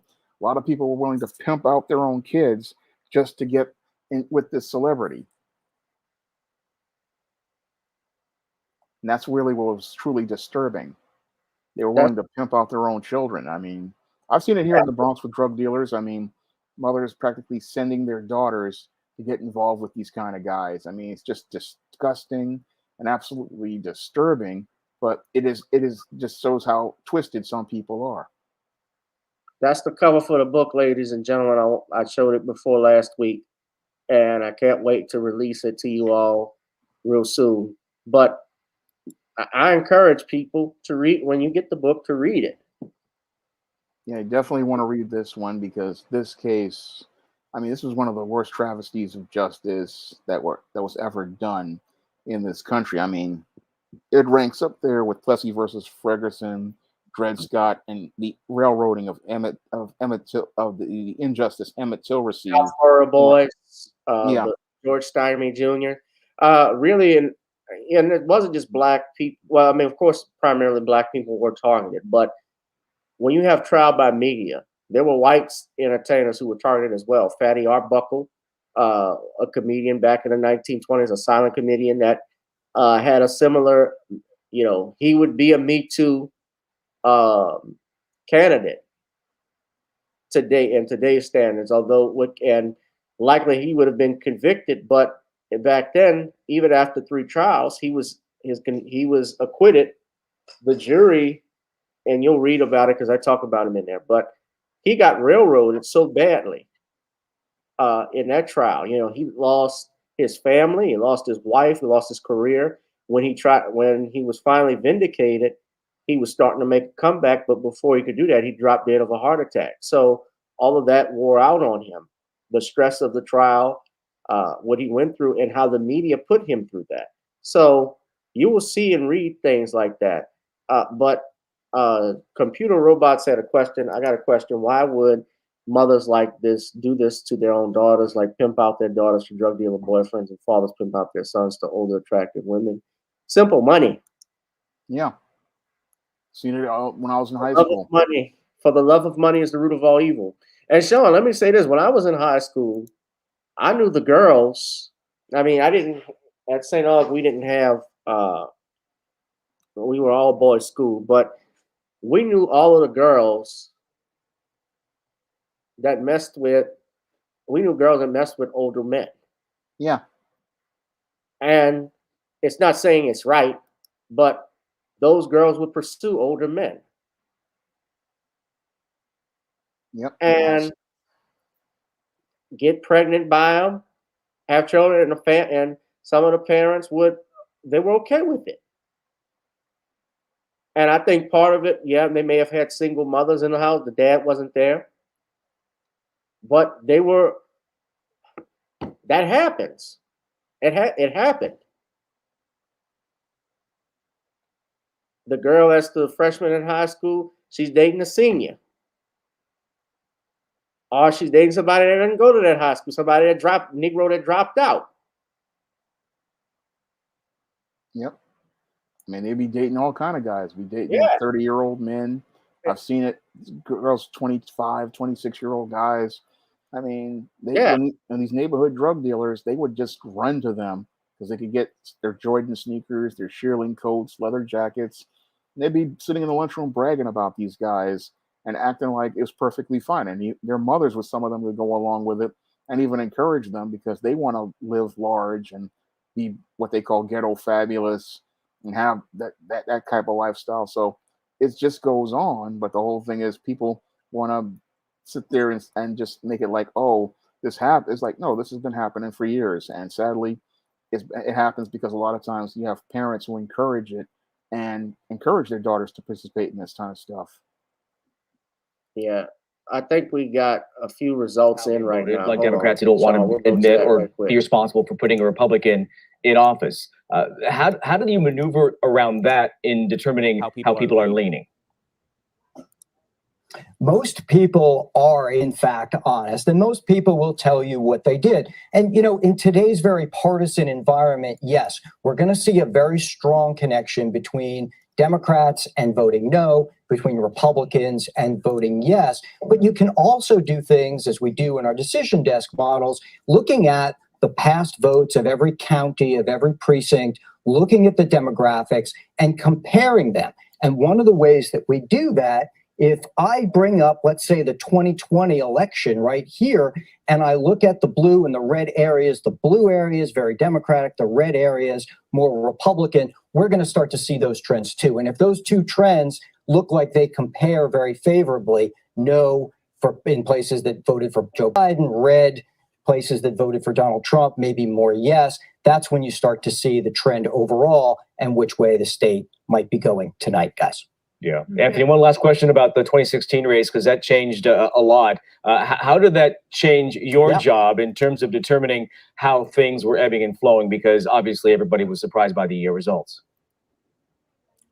We talked for a while before that election day that it was going to take a while to count the ballots. There was the pandemic, there was a lot of mail balloting, and sure enough, it did. One of the challenges in that was waiting for all those results to come in as those patterns emerged and ultimately Joe Biden then prevailing. But one of the things I'm looking for tonight is we know that California doesn't count all of its ballots tonight. It may leave, say, a third still to be counted because they could be late arriving, haven't been processed yet. So I don't expect the full count tonight, but we do expect most of them to be coming in, maybe starting within the hour in large numbers. And that's going to give us a sense. And for me here at the decision desk, that's where I start looking for those patterns, looking for those correlations of what's in and what's out between the Democrats and the Republicans and seeing where that goes, guys. All right. Well, we will be checking back with you throughout the night. All right, not yet. It's still too early to tell, ladies and gentlemen. Did the now deceased Norm Macdonald throw shades at Bill Cosby? He probably did. I never really paid attention, Tyree, to Norm Macdonald, like talking about it afterwards. I'm sure he did. I've heard Joe Rogan, I believe, throw stuff at him. Bill Maher. He was slim pickings. Everybody was just, when you are targeted, everybody just starts throwing apples at you. Everybody's throwing darts at you when you got the bullseye on you. So it wouldn't surprise me if he did. Kevin Williams said, at the public and private high schools in the urban Detroit metropolitan area in the late 90s and early 2000s, there were always dudes there 35, 40 years up to pick up young girls, and everyone knew it. Yeah, exactly. Exactly. You know, back even during the turn of the century, Sean's, they arranged marriages here in the United States for teenage girls who were no older than 14 marrying 30, 40-year-old men. Look at The Color Purple. Yeah. That stuff went on. The older, no, it's not, now it was apropos back then, but now it's something you would not do. Because you get locked up and you get a sexual predator charge on you for the rest of your life. Even if you get out of jail, you got to register for that as a sex offender for the rest of your life. Your life is over with at that point. Yeah, you're finished at that point. Your whole life is done, and that's what happens when you get involved with these younger women. But a lot of these guys do it anyway because the women just throw themselves at them when they see that big money. They just want to go get them. Yeah, very aggressive. Yeah. Last thing I want to talk about before we get out of here. I did a show, my show Sunday, Shawn, when I talked about your Russell Westbrook and his dress, of course. Lil Nas X, something that happened. He came out to the VMAs looking like Randy Watson became a tranny. If you look at that,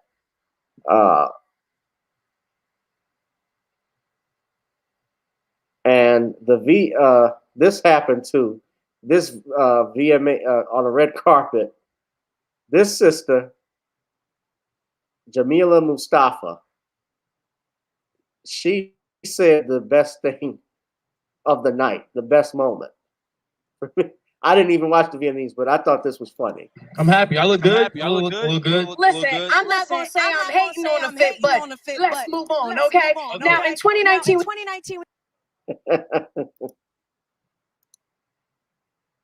and they tweeted like, oh my God, why would she say that? I've never seen an interviewer like give their honest opinion.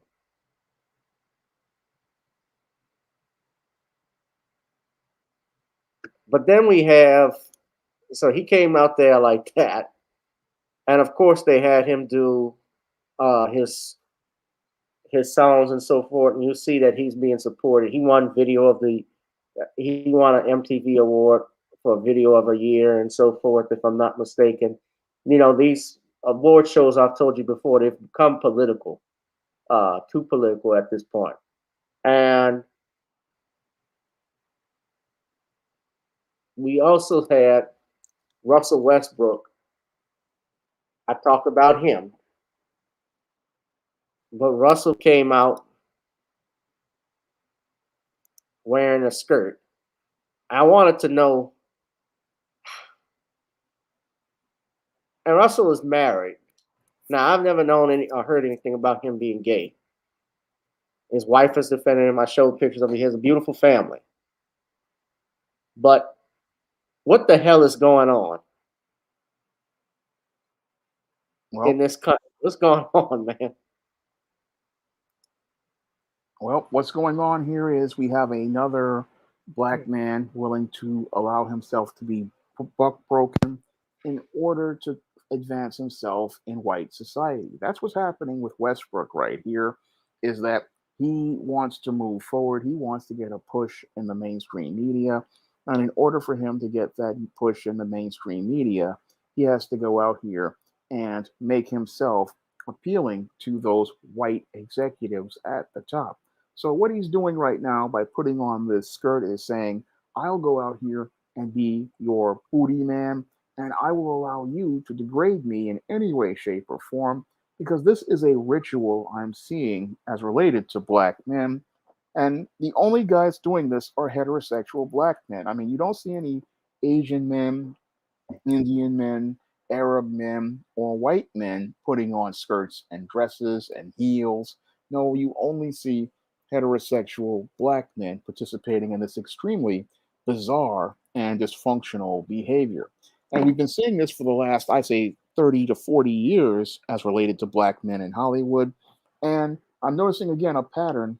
Every one of these black men who acts like this soon gets a push in Hollywood, and that push is to make him a star in their institutions. And again, it's really disturbing to see this whole pattern, because it's all about degrading the black male image and saying that you will be their B word and you will be under them. So that's the message that they're sending. In order to have success in our institutions, you have to put on a dress, you have to be feminine, you have to strip yourself of your manhood, your masculinity, and your sexual identity in order to be accepted into white society. And again, disturbing to watch, because here's a man, heterosexual, married, has a family, and he's willing to compromise his dignity all to move forward after this. And after this, he's going to lose his wife and his family, because his wife is no longer going to respect him for allowing himself to be turned into a booty man and making himself, again, embarrassing himself. This is him losing face in front of his family, stripping himself of his manhood, but it shows that there is a disturbing pattern as related to Hollywood and heterosexual black men, and an extreme insecurity from these heterosexual, as related to the image of heterosexual black men, heterosexual black manhood, and heterosexual black masculinity.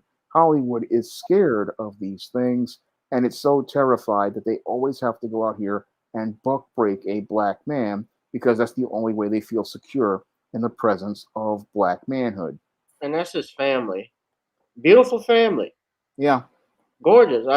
Beautiful wife, adorable children.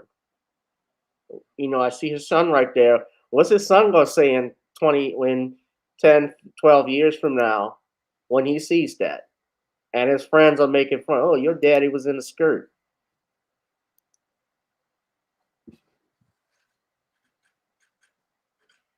I mean, Russell, and you know, my thing though too, Shawn, when you mentioned something, I disagree with this part, where he's trying to get pushed more into the mainstream. Russell Westbrook is already in the mainstream because he's an athlete and he's one of the, I guess, top 5 ball players right now. Everybody, you know, he's been around for a while. He's gotten older. Top 5, top 10. Yeah, he's top 5, but we're talking about moving forward in the entertainment industry. I mean, in the NBA, he's top 5, but he wants to go to Hollywood. And so these guys, they want to go to Hollywood and further advance themselves so they can continue to make more money. So that's where they participate in this disturbing ritual. Yeah, but I mean, the dude. But my point is that are you really doing it to make more money because you're a multi millionaire? And is it something he just likes to do? I mean, is something he likes? I, I mean, man, I just don't understand. Like, I think because it's not like he's not broke. I don't think he's broke. I don't think Dwayne Wade is broke. Well, Dwayne Wade is he's a beta male. And Dwayne Wade is, I thought was an alpha male. Saying, I've been disappointed in Dwayne Wade. I've fallen off with Dwayne Wade. Yeah, he did go to LA to the Lakers. So yeah, that's Hollywood capital. That's Hollywood there. That's true. But I know he's not that. That would really suck though, Shawn, if he's doing it for desperation because he actually has money. Well, the whole thing is, when you're dealing with black men, they'll do anything for white validation, and they'll do anything for white approval. So it's disturbing. You don't know how far black men will compromise. Some of them will to get white approval and white attention. Well, you know what? You're absolutely right. I have seen some who do go as far to get validation. They will throw their own under the bus. Look at Larry Elder. Look at they got a guy out here, a politician out here in Lafayette who's I've heard a lot of stuff about him. This guy, I don't know if I can hold on. This politician, I don't want to get the name wrong, but there's a dude who's a known sellout.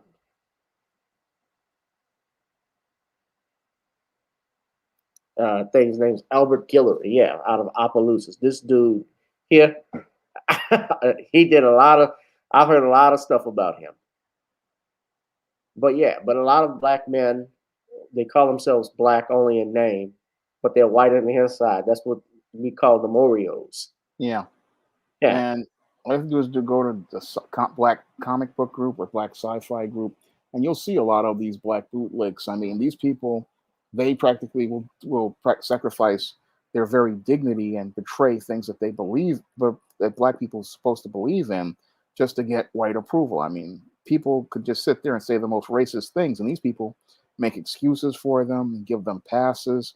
And you don't. I mean, when it comes down to black folks and white validation, I mean, I have seen myself people again making all sorts of compromises, making excuses, and supporting people who basically are completely against us, all because they want to get white attention and white approval. Yeah, most definitely.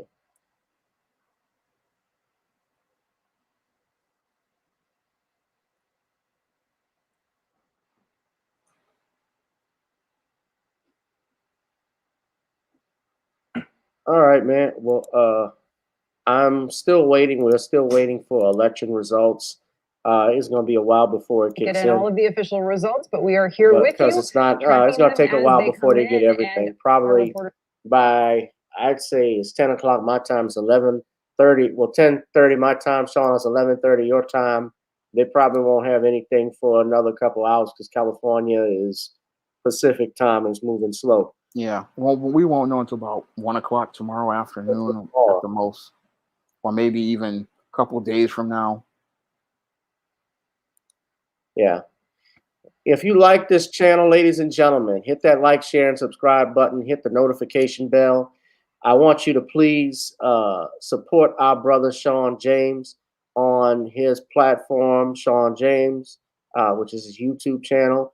Buy his books, Revenge of the Cyber Goddess and John Haynes Taking Care of Business.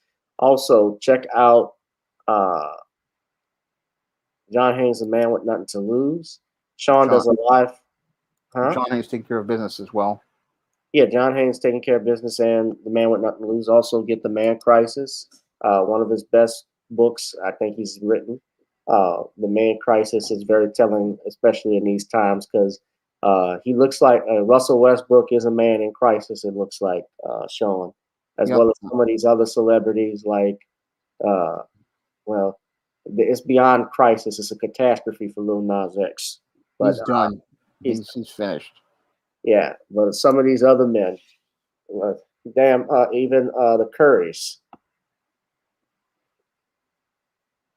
Steph Curry's dad. Yeah. Yep. PJ Washington. I mean, did you hear what Brittany Renner said when she said it's stepdaddy season? No, I didn't. Yeah, she was talking about that with regards to, getting pregnant by this basketball player. She's hopped on to the next penis, and she's saying it's stepdaddy season. Any man that messes with her, you a sucker. And she told you what she's about. Yep. All right. The Southeast Dusty said the magical 4 a.m. switch. Hmm.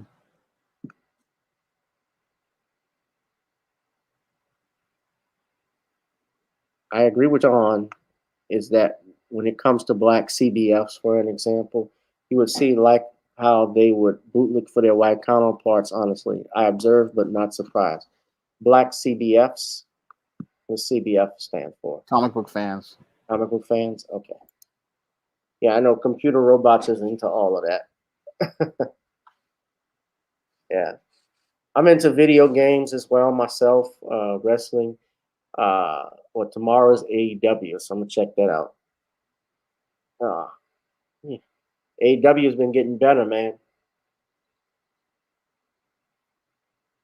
Shawn, you heard me? Yeah, AEW is at the top of its game so far. So I think that run. latest pay-per-view showed that they were a serious competitor. They're gonna run WWE out of business because WWE, WWE.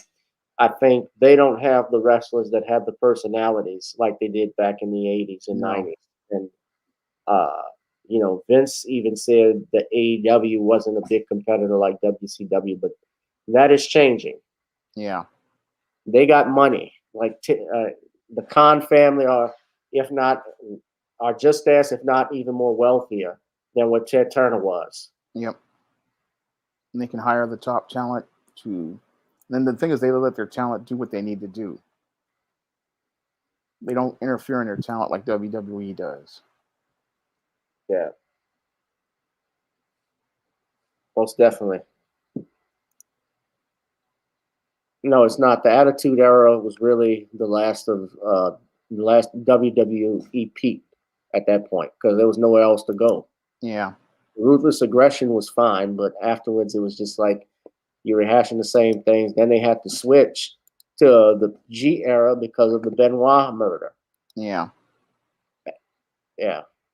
All right. Well, guys, that has been it for me in this channel. Hit that like, share, and subscribe button, and please donate to the Cash App. You see it at the bottom. You see it, the link at the bottom. If you want to support me to continue seeing more shows, I will not do a show Thursday.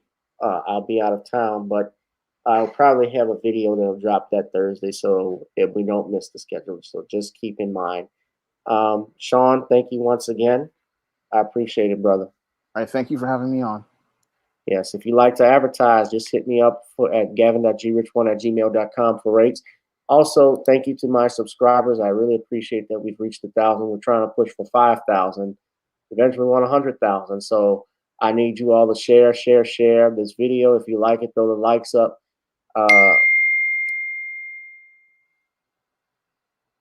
If you'd like to, please check out my seasoning company, NawniesCreoleBlends.com. NawniesCreoleBlends.com. Try it on chicken, meat, or fish. Nawnies goes great with every dish. Try it out. It's good stuff. You can subscribe to the Patreon as well. And also, check out my latest song, Video Soul, that's available on iTunes, Apple, and Spotify, and other streaming platforms. And, of course, since we've gotten on down, it is now time to get on up, and you can get on up on iTunes, Spotify, and Apple, ladies and gentlemen. All right, I'm getting out of here. Thank you to everyone from Southeast Dusty to Pacing Tea Butterflies. I appreciate you, old girl. Derek Bailey, Tyree, Frank Nitty, Black Voltron, who's always bringing that fire. Trev, a host of people. If I don't name all of you, ladies and gentlemen, Jennifer Wade is my head, not my heart. So I thank you. God bless. Be safe, everyone. I'll holla. Peace. Now it's time to get on up. Good night, Shawn. Good night. Thank you all.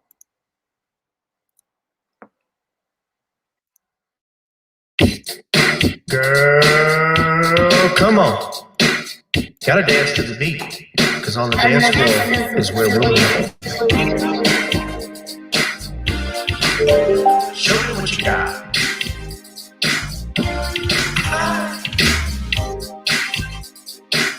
Gotta feel the groove. Feel the groove, get on the floor. Get on up. Right now the party's wasted. There's nothing much to do.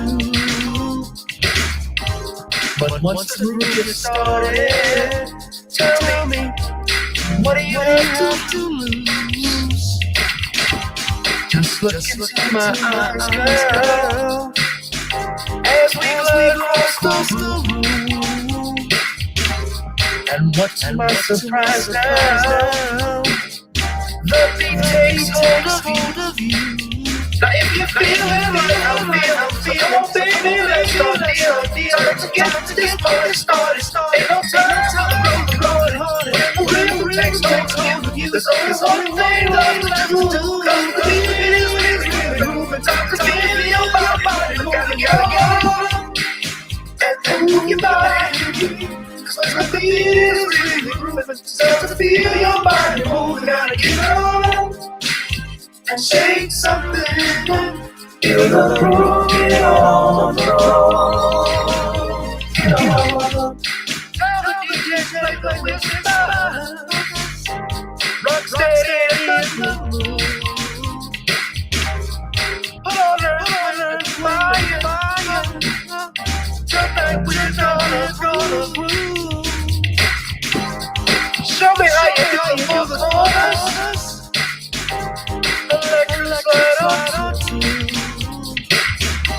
Hit the bus stop, I do the money house, baby. It's really up to you. Now if you feel it like I'm feeling, come on, baby, let's start dealing. Time to get this party started. Ain't no time for the road to run it. When the rhythm takes hold of you, there's only one thing left to do. Cause the beat is really grooving. Time to feel your body moving. Gotta get on and move your body. Cause when the beat is really grooving, start to feel your body moving. Gotta get on up and shake something. Feel the groove, get on the floor. Get on up. Now 2020 hasn't been the best year of all times. We've been dealing with death, the pandemic, racism, bad policing, and all the bad rhymes. But like Uncle Snoop once said, if you breathe and you're achieving. So if you're ready, I need you all to get on up. Are you ready? 1 and 2 and 3 and 4. Get your butt on the dance floor. 5 and 6 and 7, 8. This jam we appreciate. We're gonna slide and step on the beat. On the dance floor is where we'll be. Feel the groove, get on the floor. Get on up and move your body. Cause when the beat is really grooving, start to feel your body moving. Gotta get on up and shake something.